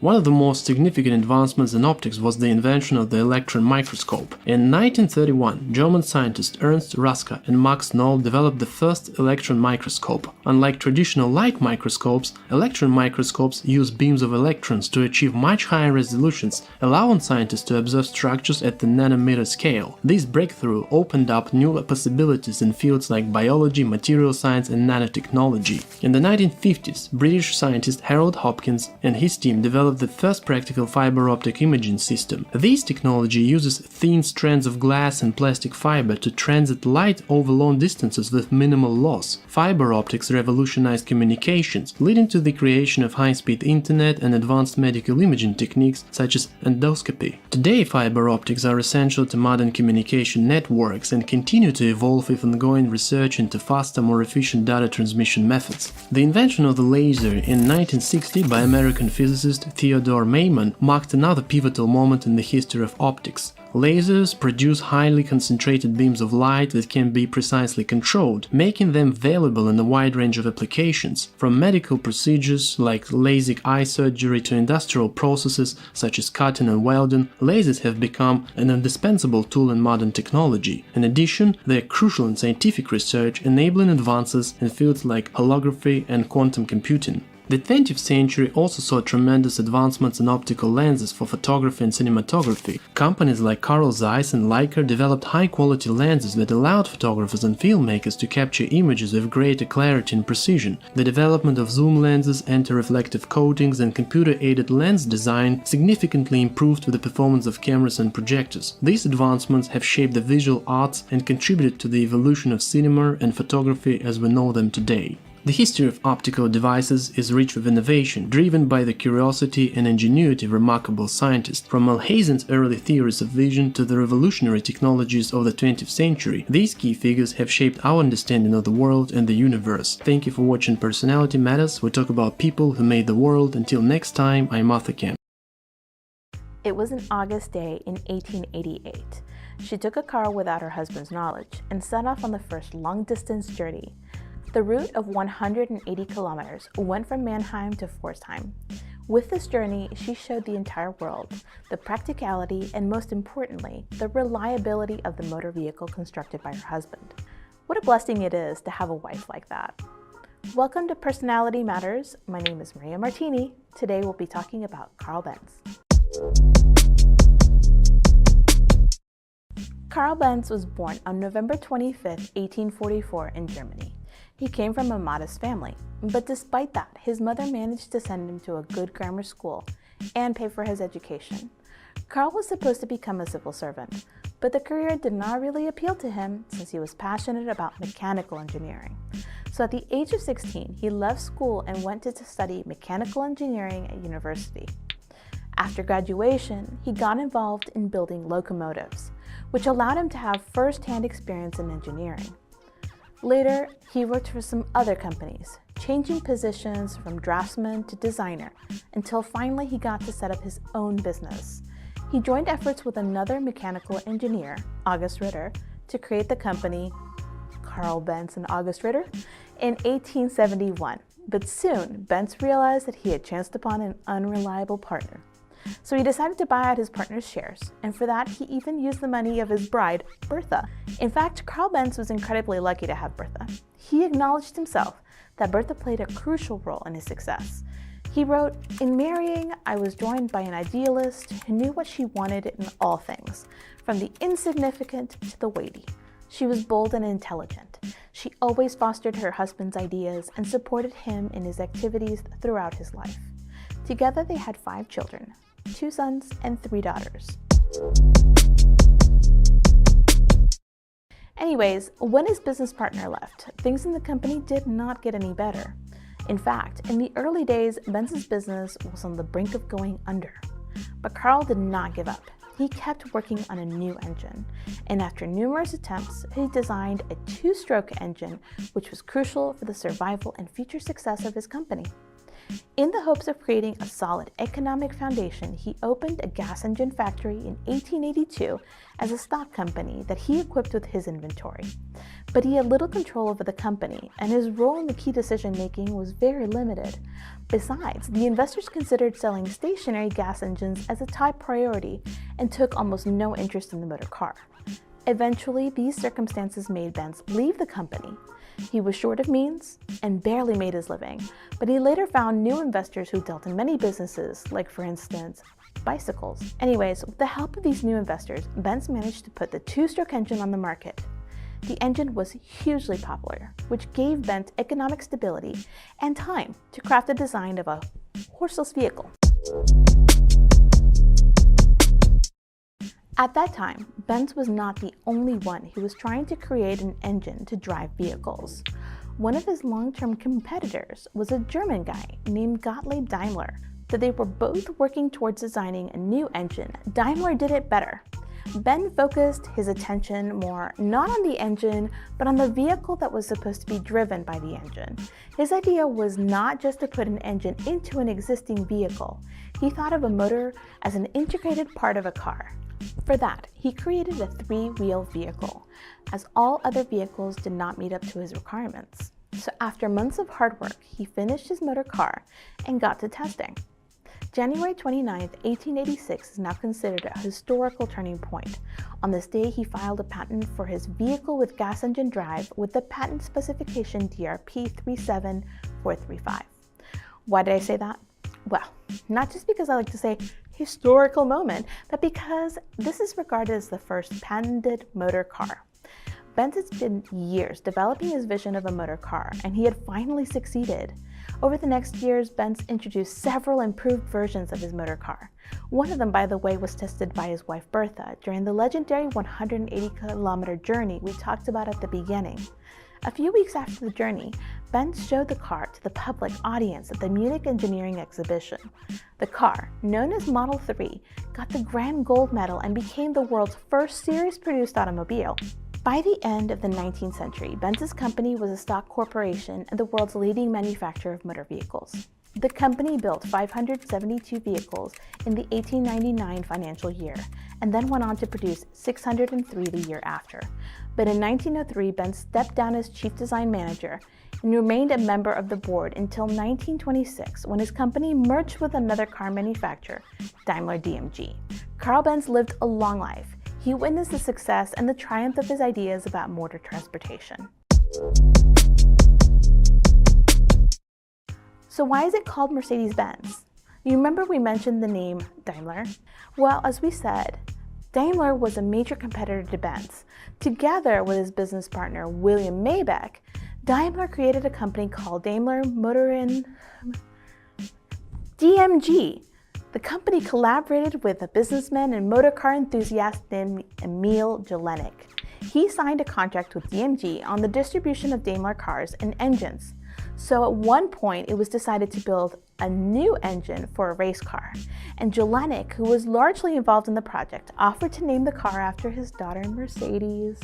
That's how in 1900, the Mercedes 35 horsepower sports car was born, and many years later, by a twist of fate, DMG and Benz became one. Burdened with financial problems, the two companies merged and created a brand known under the name Mercedes-Benz. The company adopted a three-pointed star logo that symbolizes the company's drive to global motor domination by land, sea, and air. It's arguably one of the most recognizable logos in the world. Thank you for watching Personality Matters. We talk about people who made the world. Until next time, I'm Maria Martini.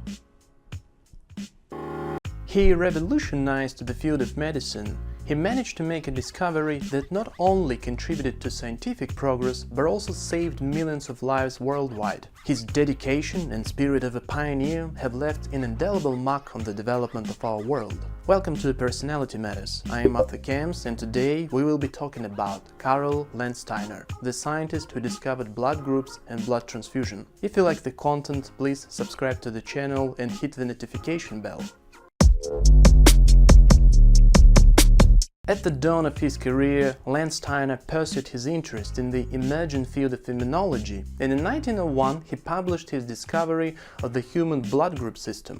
Back then, it was already known that the mixing of blood from two individuals could lead to clumping or agglutination of red blood cells. But the underlying cause of this phenomenon remained a mystery. Landsteiner's discovery revealed that the cause of agglutination is immunological reaction that is triggered when antibodies are produced by the host against donated blood cells. This immune response may occur because different individuals may have varying antigens on the surface of their red blood cells. As a result, when a person with one blood type receives blood from an individual with a different blood type, the immune system recognizes the foreign antigens on the donated blood cells as a threat. To protect the body, the immune system generates antibodies against these antigens, which results in agglutination as the antibodies bind to the specific antigens on the red blood cells. When a person with one blood type, for example A, receives blood from an individual with a different blood type,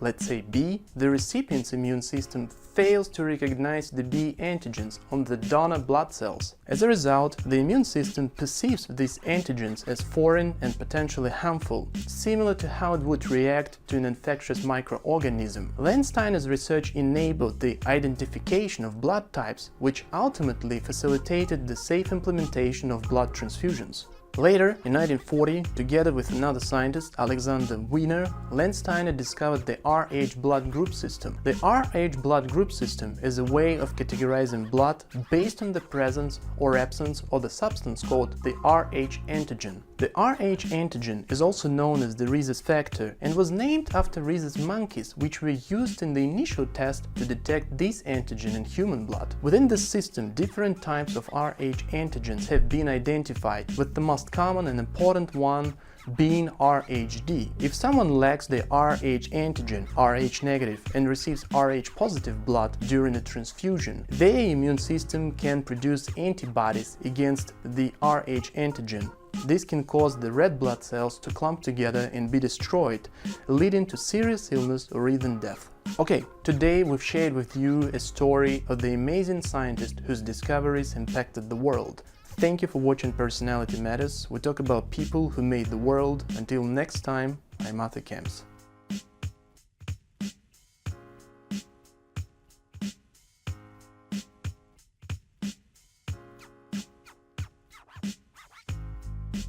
He went to an exhibition to see a new film viewing device, the kinetoscope. It could show a motion picture only to one person at a time. But apparently he was not that impressed with what he saw, so he thought, why not create something different? When he got back home, he shared his idea with his sons.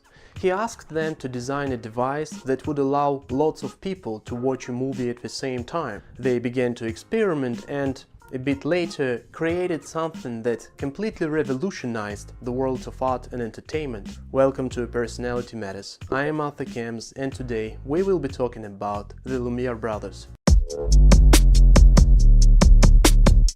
After the Franco-Prussian War, Antoine moved his family to the city of Lyon. Being a painter and a photographer, he decided to open a business that specialized in producing photographic plates. Antoine had two sons, Auguste and Louis.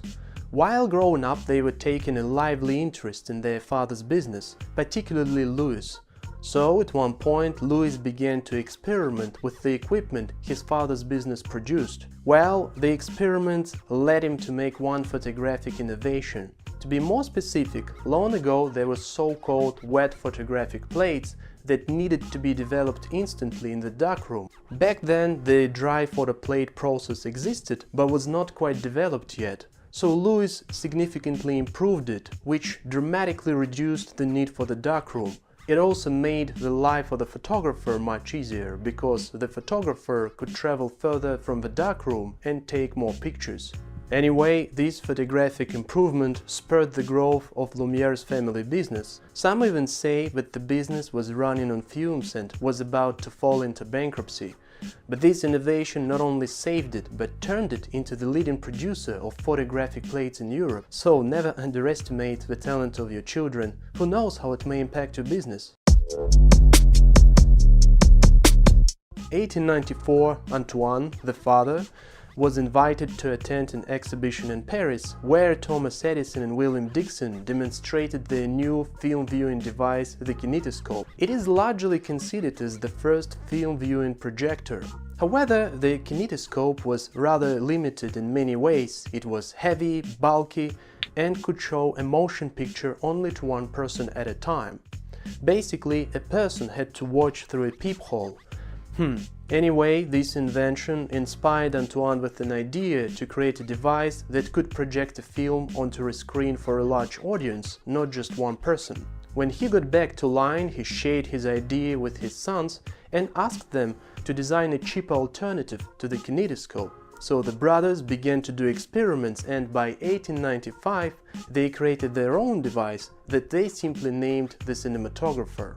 This device was much smaller and lighter than the kinetoscope. It weighed 11 pounds and could be launched with the use of hand-powered crank. The cinematographer had a 35mm wide film that passed through a shutter at 16 frames per second. Basically, it functioned on principles similar to a sewing machine. Thus, the cinematographer set the modern standard for film parameters. Also, the cinematographer was lighter and portable, contrary to the bulky kinetoscope that allowed for films to be shot only in studio settings, whereas the Lumiere's invention gave operators more freedom to shoot films even outside studio walls. The Lumiere brothers demonstrated the cinematographer to the public on December 28, 1895, at the Grand Café on Boulevard de Capucines in Paris, and a month later they presented their first movie, The Arrival of a Train at La Ciotat. It was a silent short film that lasted 50 seconds and showed a train station.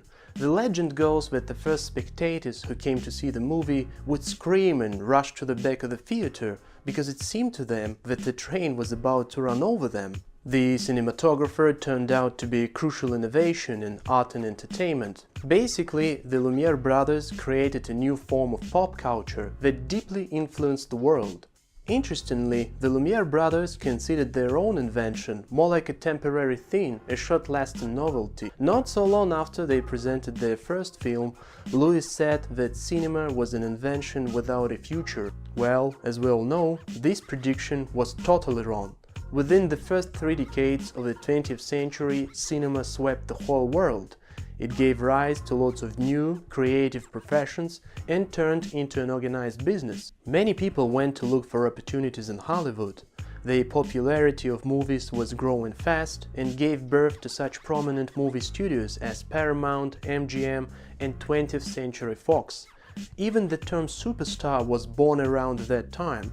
In a nutshell, cinema became what we know it to be today. Steven Spielberg once said, "Every time I go to a movie, it's magic, no matter what the movie is about." Definitely, magic that the Lumiere brothers brought to our life. Thank you for watching Personality Matters. We talk about people who made the world. Until next time, I am Arthur Camps.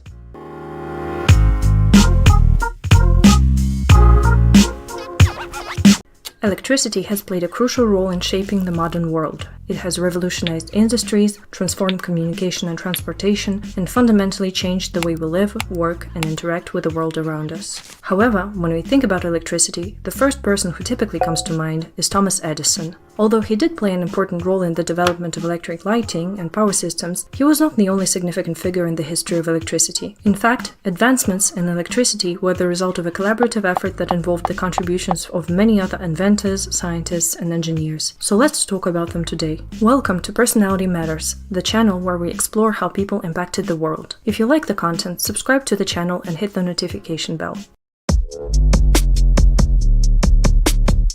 Around 600 BC, a Greek named Thales made an important discovery about amber. He noticed that when rubbed with silk, amber could attract lightweight objects like feathers or paper. This observation marked one of the earliest recognitions of static electricity in human history. Interestingly, the Greek word for amber is the root of modern terms like electricity and electron, which in a way highlights the enduring legacy of Thales' discovery. In fact, the term electricity was not invented by a single individual, but emerged gradually over time as humans sought to understand and describe various phenomena related to electrical effects. However, the early use of the term can be attributed to the English physicist William Gilbert. He made a crucial discovery by recognizing a connection between magnetism and electricity. Gilbert conducted experiments with magnets and objects that build up static electricity, like amber. He found out that both magnets and electrically charged objects could either pull or push other things. This discovery was actually a huge deal, as it helped to unify two seemingly separate phenomena, proving that nature operated in a connected way. Gilbert's insight laid the foundation for the understanding of electromagnetism, which is one of the fundamental forces of nature along with gravity. In addition, Gilbert was the first person to propose a scientific explanation for the Earth's magnetic field. He suggested that the Earth is like a massive magnet and that it has magnetic properties. So he hypothesized that the planet's magnetic poles are located close to the geographic ones. This was indeed a revolutionary idea, as it gave us a theoretical framework for understanding the magnetic phenomena of the Earth. In many ways, his scientific explanation for the Earth's magnetic field was a remarkable breakthrough because it differed significantly from the prevailing beliefs about magnetism and the natural world. Before Gilbert's work, the Earth's magnetic field was often attributed to mystical or supernatural forces, and no rational scientific explanation was provided for its existence. Another key figure who greatly contributed to understanding the nature of electricity was no one else but a founding father of the United States, Benjamin Franklin. In June 1752, Franklin conducted a famous experiment with a kite to demonstrate that lightning was a form of electricity. During a thunderstorm, he flew a kite equipped with a metal key that was attached to a silk string. The key was positioned above a Leyden jar, a device used to store static electricity, which Franklin held in his hand. As the storm approached, Franklin observed that the fibers of the kite string began to stand on end, indicating an accumulation of electrical charge. When Franklin touched the key attached to the kite string, he felt a spark and observed a discharge of electricity. This confirmed his hypothesis that lightning and electricity were indeed the same. After demonstrating that lightning was a type of electricity, Franklin suggested a solution to safeguard tall structures from lightning strikes. His idea was to install a metal rod known as lightning rod at the highest point of a building. This rod would then be connected to the ground via a conducting wire to provide a safe path for the lightning to follow and prevent any damage to the building. This invention transformed lightning safety measures and is now used worldwide. Thank you for watching this episode. Don't miss the second part of the key figures in the history of electricity. As we discovered in the first episode, the incredible advancements in electricity are thanks to the combined efforts of numerous scientists, engineers and inventors throughout history, one built on the work of others to bring us the powerful technology we use these days. In our today's episode, we will be talking about Luigi Galvani, Alessandro Volta and Michael Faraday. Welcome to Personality Matters, the channel where we explore how people impacted the world. If you like the content, subscribe to the channel and hit the notification bell.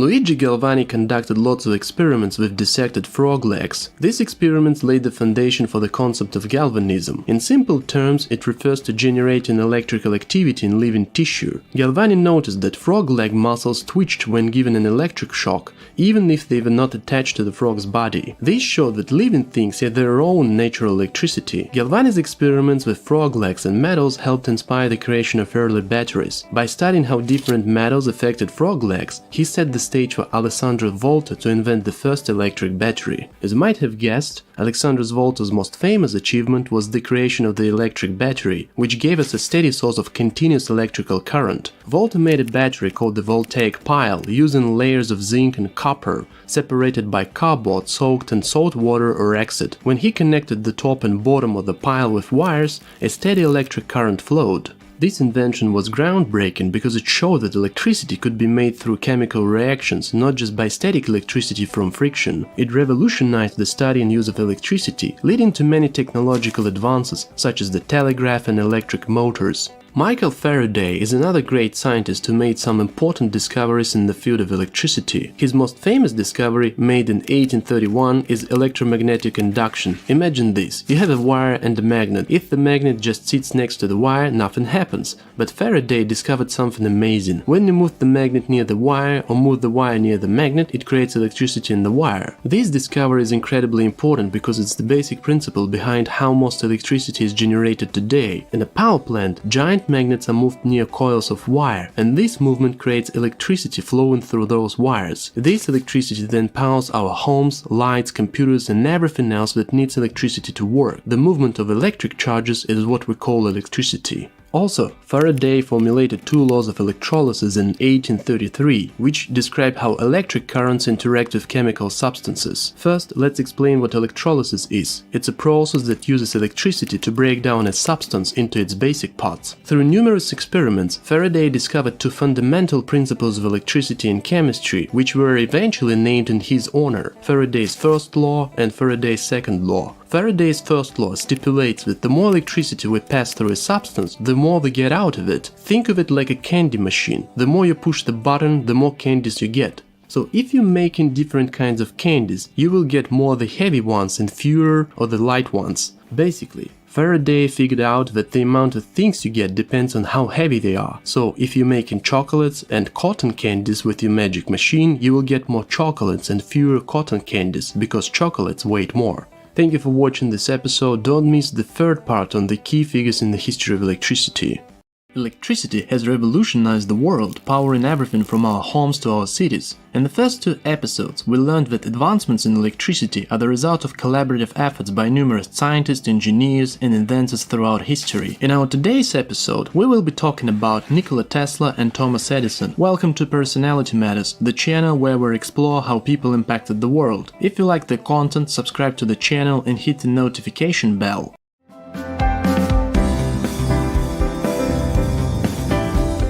Nikola Tesla made groundbreaking achievements in science and engineering that have greatly influenced the modern world. After studying engineering and physics, Tesla worked for a telephone company in Budapest. It was there that he first conceived the idea for the induction motor. Seeking greater opportunities, he relocated to the United States in 1884. In New York, Tesla initially worked for Thomas Edison. However, their collaboration was short-lived due to different views on electrical power systems. While Edison championed direct current or DC, Tesla believed in the superior efficiency and potential of altering current or AC. These disagreements sparked the infamous War of Currents. Tesla's AC system, supported by industrialist George Westinghouse, ultimately prevailed, becoming the standard for electric power distribution and revolutionizing the way we use electricity today.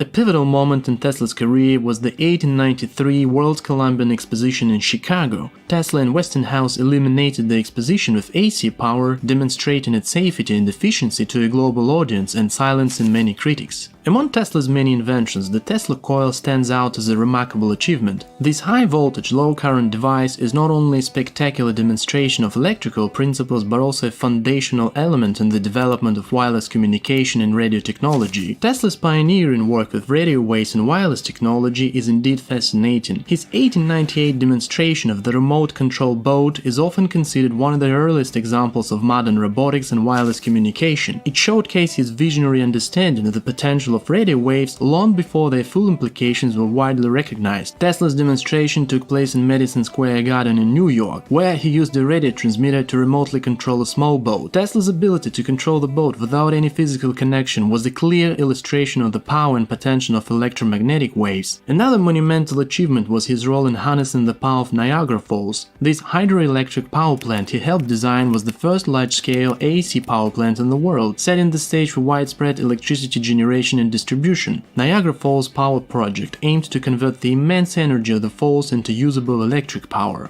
The construction of the Adams Power Plant at Niagara Falls began in the early 1890s and it became operational in 1895. This plant used Tesla's AC system, which was more efficient and capable of transmitting power over long distances compared to the direct current systems. Throughout his prolific career, Tesla held over 300 patents for his inventions. His contributions span numerous fields, from electric motors and transformers to wireless energy transmission. Many of his inventions are still integral to the technologies we use today. Despite his incredible contributions, Tesla spent his later years in relative obscurity and financial hardship. He lived modestly in New York City, often concerned more with his research than with commercial success or personal wealth. Yet, his undying passion for discovery and innovation never waned.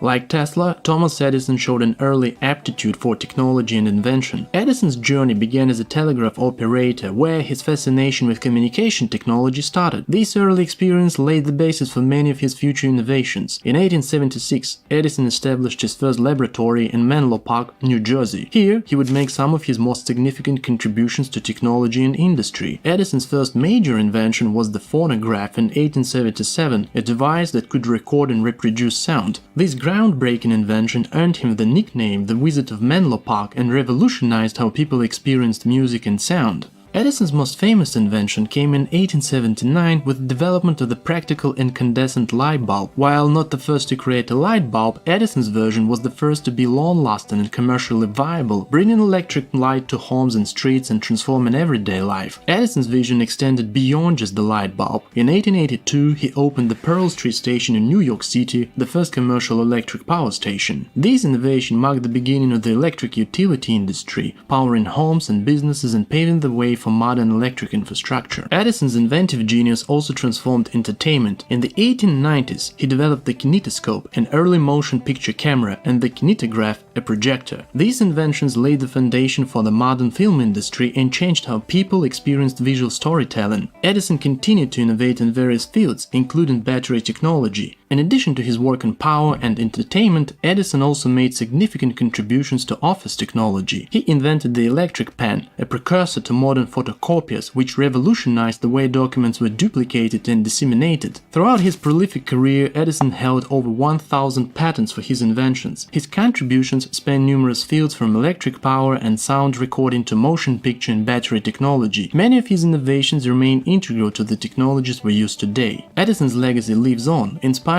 generations of scientists, engineers, and innovators. His life and work serve as a testament to the power of imagination and the relentless pursuit of knowledge. Thank you for watching Personality Matters. We talk about people who made the world. Until next time, I'm Arthur Kemps.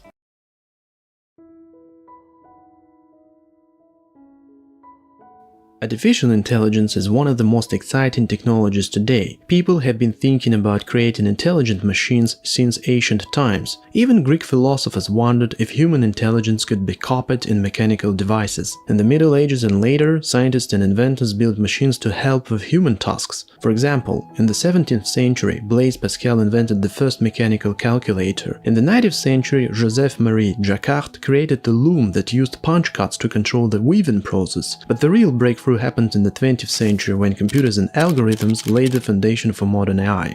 Welcome to Personality Matters, the channel where we explore how people impacted the world. And today we will be talking about the key figures in the history of artificial intelligence. If you like the content, subscribe to the channel and hit the notification bell. Alan Turing is often called the father of AI. Without him, the history of artificial intelligence would be incomplete. In the 1950s, he proposed the famous Turing test, a method to determine whether a machine can think like a human. This test became a key milestone in AI development. Turing also worked on code breaking during the Second World War, and his efforts in cracking the Enigma code helped terminate the war more quickly. His ideas inspired many researchers, including John McCarthy, who later coined the term artificial intelligence. At the Dartmouth Conference in 1956, he introduced the term artificial intelligence, which became the official name of the field. McCarthy also developed the Lisp programming language, which was used for AI research for decades. He believed that machines could learn on their own and solve complex problems in the future. His ideas about self-learning systems were closely connected to the work of Marvin Minsky, who developed neural network approaches. Marvin Minsky was one of the first researchers to work on artificial neural networks. His ideas had a huge impact on machine vision and robotics. Minsky believed that human intelligence could be recreated with the help of algorithms. In 1969, he co-authored the book Perceptrons with Seymour Papert, which became a landmark in neural network research.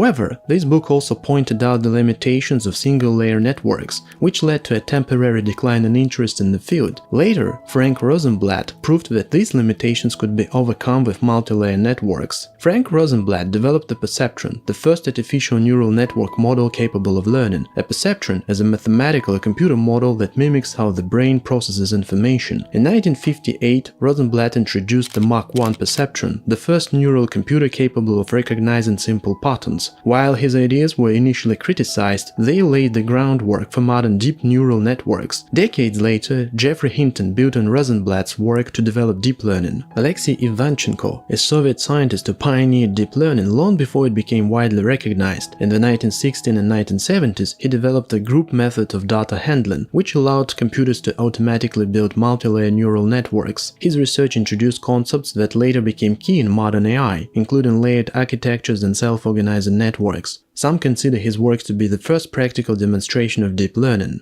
Geoffrey Hinton is a key figure in deep learning. In the 1980s, he developed the backpropagation algorithm, which allowed multi-layer neural networks to learn. This method helped create powerful systems for computer vision and speech recognition. Hinton also played a major role in the development of convolutional neural networks, which are now widely used for image processing. His work inspired many researchers, including Yann LeCun, who advanced convolutional networks. Yann LeCun, Joshua Bengio, and Geoffrey Hinton are the three scientists who revolutionized AI with deep learning. Their work on neural networks became the foundation of modern AI, which is now used everywhere from social media to medical diagnostic. In 2018, they received the Turing Award for their outstanding contributions. LeCun is famous for his work on convolutional neural networks, which are a class of neural networks specifically designed for processing images. These networks are inspired by the way the human brain processes visual information. They are particularly effective for tasks like image recognition, object detection, and computer vision.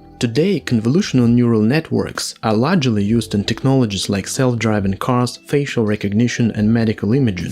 Bengio's main contribution was in the development of recurrent neural networks. Unlike convolutional neural networks, which process static images, recurrent neural networks are designed to handle sequential data that comes in sequences, like speech, time series, and text. Recurrent neural networks can remember previous inputs in the sequence and use this information to make decisions about future inputs. This makes them ideal for tasks like language translation, speech recognition, and predicting stock market trends. Hinton is often referred to as the godfather of deep learning for his development of backpropagation, an essential algorithm that allows neural networks to learn by adjusting their weights based on the errors in their predictions. Backpropagation is used to train deep neural networks, where multiple layers of neurons are stacked to form a deep network. Andrew Ng is another major figure in AI, known as a machine learning educator. He created a famous machine learning course on Coursera, which has helped millions of people worldwide learn the basics of AI. He was also one of the founders of Google Brain, a project that significantly contributed to the development of deep learning. Demis Hassabis is the founder of DeepMind, the company that created AlphaGo, the first AI to defeat human champions in the game of Go. DeepMind also developed AlphaFold, a system that predicts protein structures, which was a huge breakthrough in biology. He dreams of creating AI that can think almost like a human. His company uses cutting-edge machine learning techniques developed by scientists like Hinton, LeCun, and Bengio. Fei-Fei Li is a leading scientist in AI, especially in computer vision. She created ImageNet, a massive database of labeled image that helped train deep learning models to recognize objects. Her work played a key role in the development of AI-powered image recognition, which is now used in everything from facial recognition to medical imaging. She is also an advocate for ethical AI and works on making AI more inclusive and beneficial to society. Andrei Karpathy played a crucial role in advancing Tesla's AI and self-driving technology. As senior director of AI at Tesla, he led the development of the company's autopilot and full self-driving systems, which rely heavily on deep learning and computer vision. His team developed AI models that allow Tesla vehicles to understand and interpret their surroundings, using cameras, neural networks, and deep learning algorithms. Unlike traditional self-driving systems that rely on LiDAR sensors, Tesla's approach is vision-based, meaning it processes data purely from cameras similar to how humans drive. Sam Altman is a key figure in AI as the CEO of OpenAI, the organization behind ChatGPT. ChatGPT has revolutionized natural language processing, making AI more accessible and practical in everyday life. Jensen Huang, the CEO of NVIDIA, has played a crucial role in AI development by providing the hardware needed for deep learning. NVIDIA's GPUs have become the backbone of modern AI research, enabling faster and more efficient training of neural networks. Under his leadership, NVIDIA has pushed the boundaries of AI applications in autonomous driving, healthcare, and gaming. The history of AI is the history of people who believed that machines could think. Today, artificial intelligence continues to evolve rapidly, expanding into new areas. It is widely used not only for generating text and images, but also in healthcare and robotics. Thank you for watching Personality Matters. We talk about people who made the world. Until next time, I am Arthur Camps. In 1889, the French government intended to hold an international exhibition to celebrate the 100th anniversary of the French Revolution. They announced a design competition for a monument to be constructed in the central part of Paris. Lots of designers handed in their work, but only his work was selected. It was a plan of an iron tower that would completely change the face of the city. Welcome to Personality Matters. I'm Arthur Camps, and today we will be talking about Gustave Eiffel. Gustave Eiffel was born in France on December 15, 1832. From an early age, Eiffel took an interest in engineering, which to a great extent defined his choice of profession. You guessed it, he became an engineer. Eiffel worked on a couple of big projects of that time, among which were the famous Garabet Viaduct, a movable dome for the Nice Observatory, and even the Statue of Liberty. He was not the chief engineer though, but he was the one who created the support system for the statue. So Eiffel was involved in different projects during his career before he got to the creation of his major work, the Eiffel Tower. The construction of the tower started in 1887, lasted 2 years, 2 months and 5 days. The Eiffel Tower was finished in 1889, 324 meters high. It was made of 12,000 components and 2,500,000 rivets that were designed to handle wind pressure. On March 31, 1889, the Eiffel Tower was officially inaugurated in a ceremony run by Eiffel himself, attended by the French Prime Minister, other officials and 200 construction workers.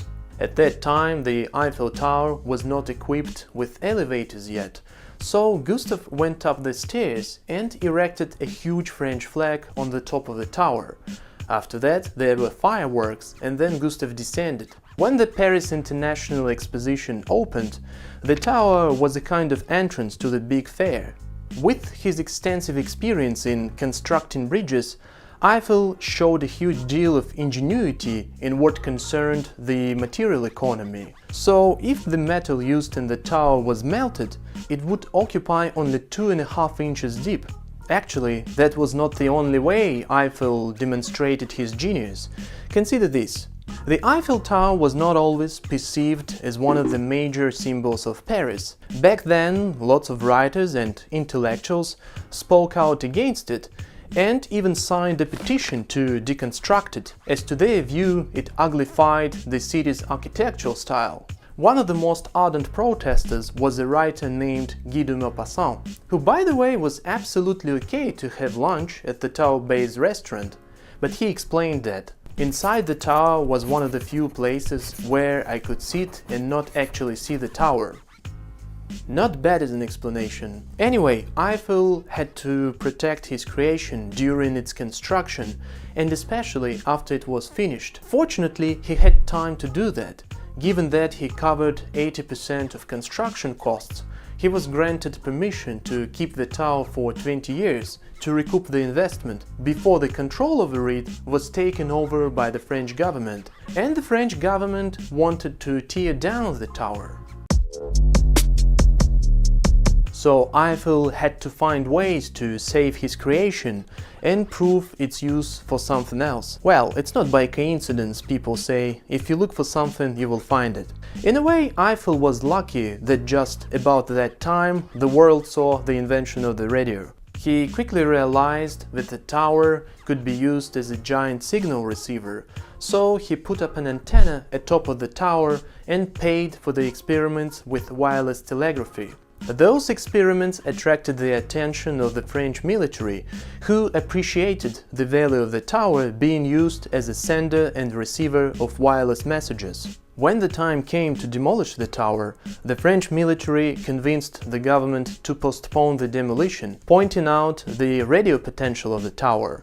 Indeed, the Eiffel Tower proved its utility during the First World War in intercepting enemy messages coming from Berlin. One example is when the French went on the offensive, having found out the Germans had stopped their advance. A couple of years later, the French military installed a station on the top of the tower and managed to intercept a coded message between Germany and Spain about a secret operation, Operative H-21. Thanks to this message, the French caught a notorious spy, Mata Hari, who worked for the Germans. Well, the Eiffel Tower remained the tallest structure in the world for almost 40 years, until its height was surpassed by the Empire State Building in 1930. Once the Eiffel Tower was used as a huge advertisement billboard for the French automobile company Citroën. The advertisement was so bright that it was actually visible at a distance of 20 miles. In 1944, the Eiffel Tower was again under the threat of being destroyed. The Allies were getting closer to Paris, and Hitler ordered General Dietrich von Scholz, who at the time was the governor of Paris, to annihilate the most remarkable historical and cultural monuments, including the Eiffel Tower. But the general disobeyed the order, thinking that the war was drawing to its close and that the rule of Hitler wouldn't last much longer. So he left Paris without destroying anything, and later he was recognized as a savior of the city. Certainly, Gustave Eiffel would have saluted the action if he had been around. And no doubt, Guy de Maupassant would have done the same. The Eiffel Tower got much more famous than its creator, but he probably knew long before that it was bound to happen. He once said, "I ought to be jealous of the tower. It's much more famous than I am." Today, the Eiffel Tower is one of the major Parisian attractions, and probably the most recognizable symbol in the world, that has been visited by 250 million people over the years. Are you one of them? Thank you for watching Personality Matters. We talk about people who made the world. Until next time, I'm Arthur Camps.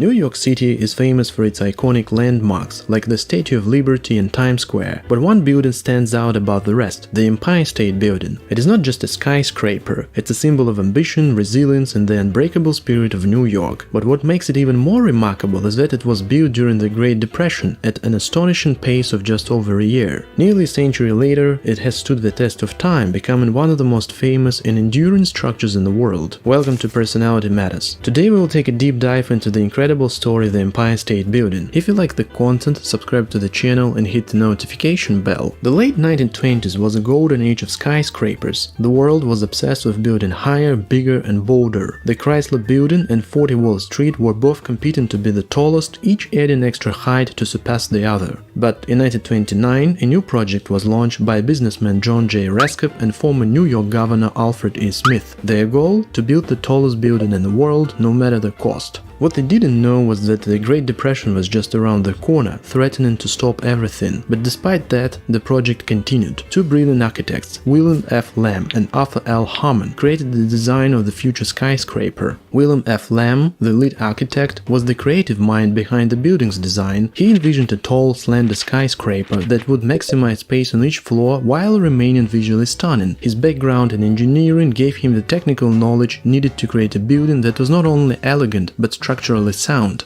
Arthur L. Harmon, his partner, helped refine the design and manage the challenges of such a colossal project. Together, they designed the building in the Art Deco style, which was the reflection of the era's optimism and modernity. Their design used modern materials like aluminum, stainless steel and glass, and featured sharp lines and vertical emphasis that made the Empire State Building look like a symbol of the future. Despite the economic crash that began in 1929, the project moved forward. Construction began on March 17, 1930, and what happened next was nothing short of extraordinary. The Empire State Building was built at a speed never seen before. 4.5 floors per week, more than 3,400 workers risked their lives daily to make the dream a reality. Without any modern safety equipment, they walked high in the air, walking across narrow steel beams like tightrope walkers. In just 410 days, the impossible became reality. The Empire State Building officially opened on May 1, 1931. It held the title of the world's tallest building for nearly 40 years, until the World Trade Center was completed in 1970. Although it was an architectural triumph, the timing couldn't have been worse. The Great Depression meant few businesses could afford to rent office space. For much of the 1930s, the building sat mostly empty, earning it the nickname the Empty State Building.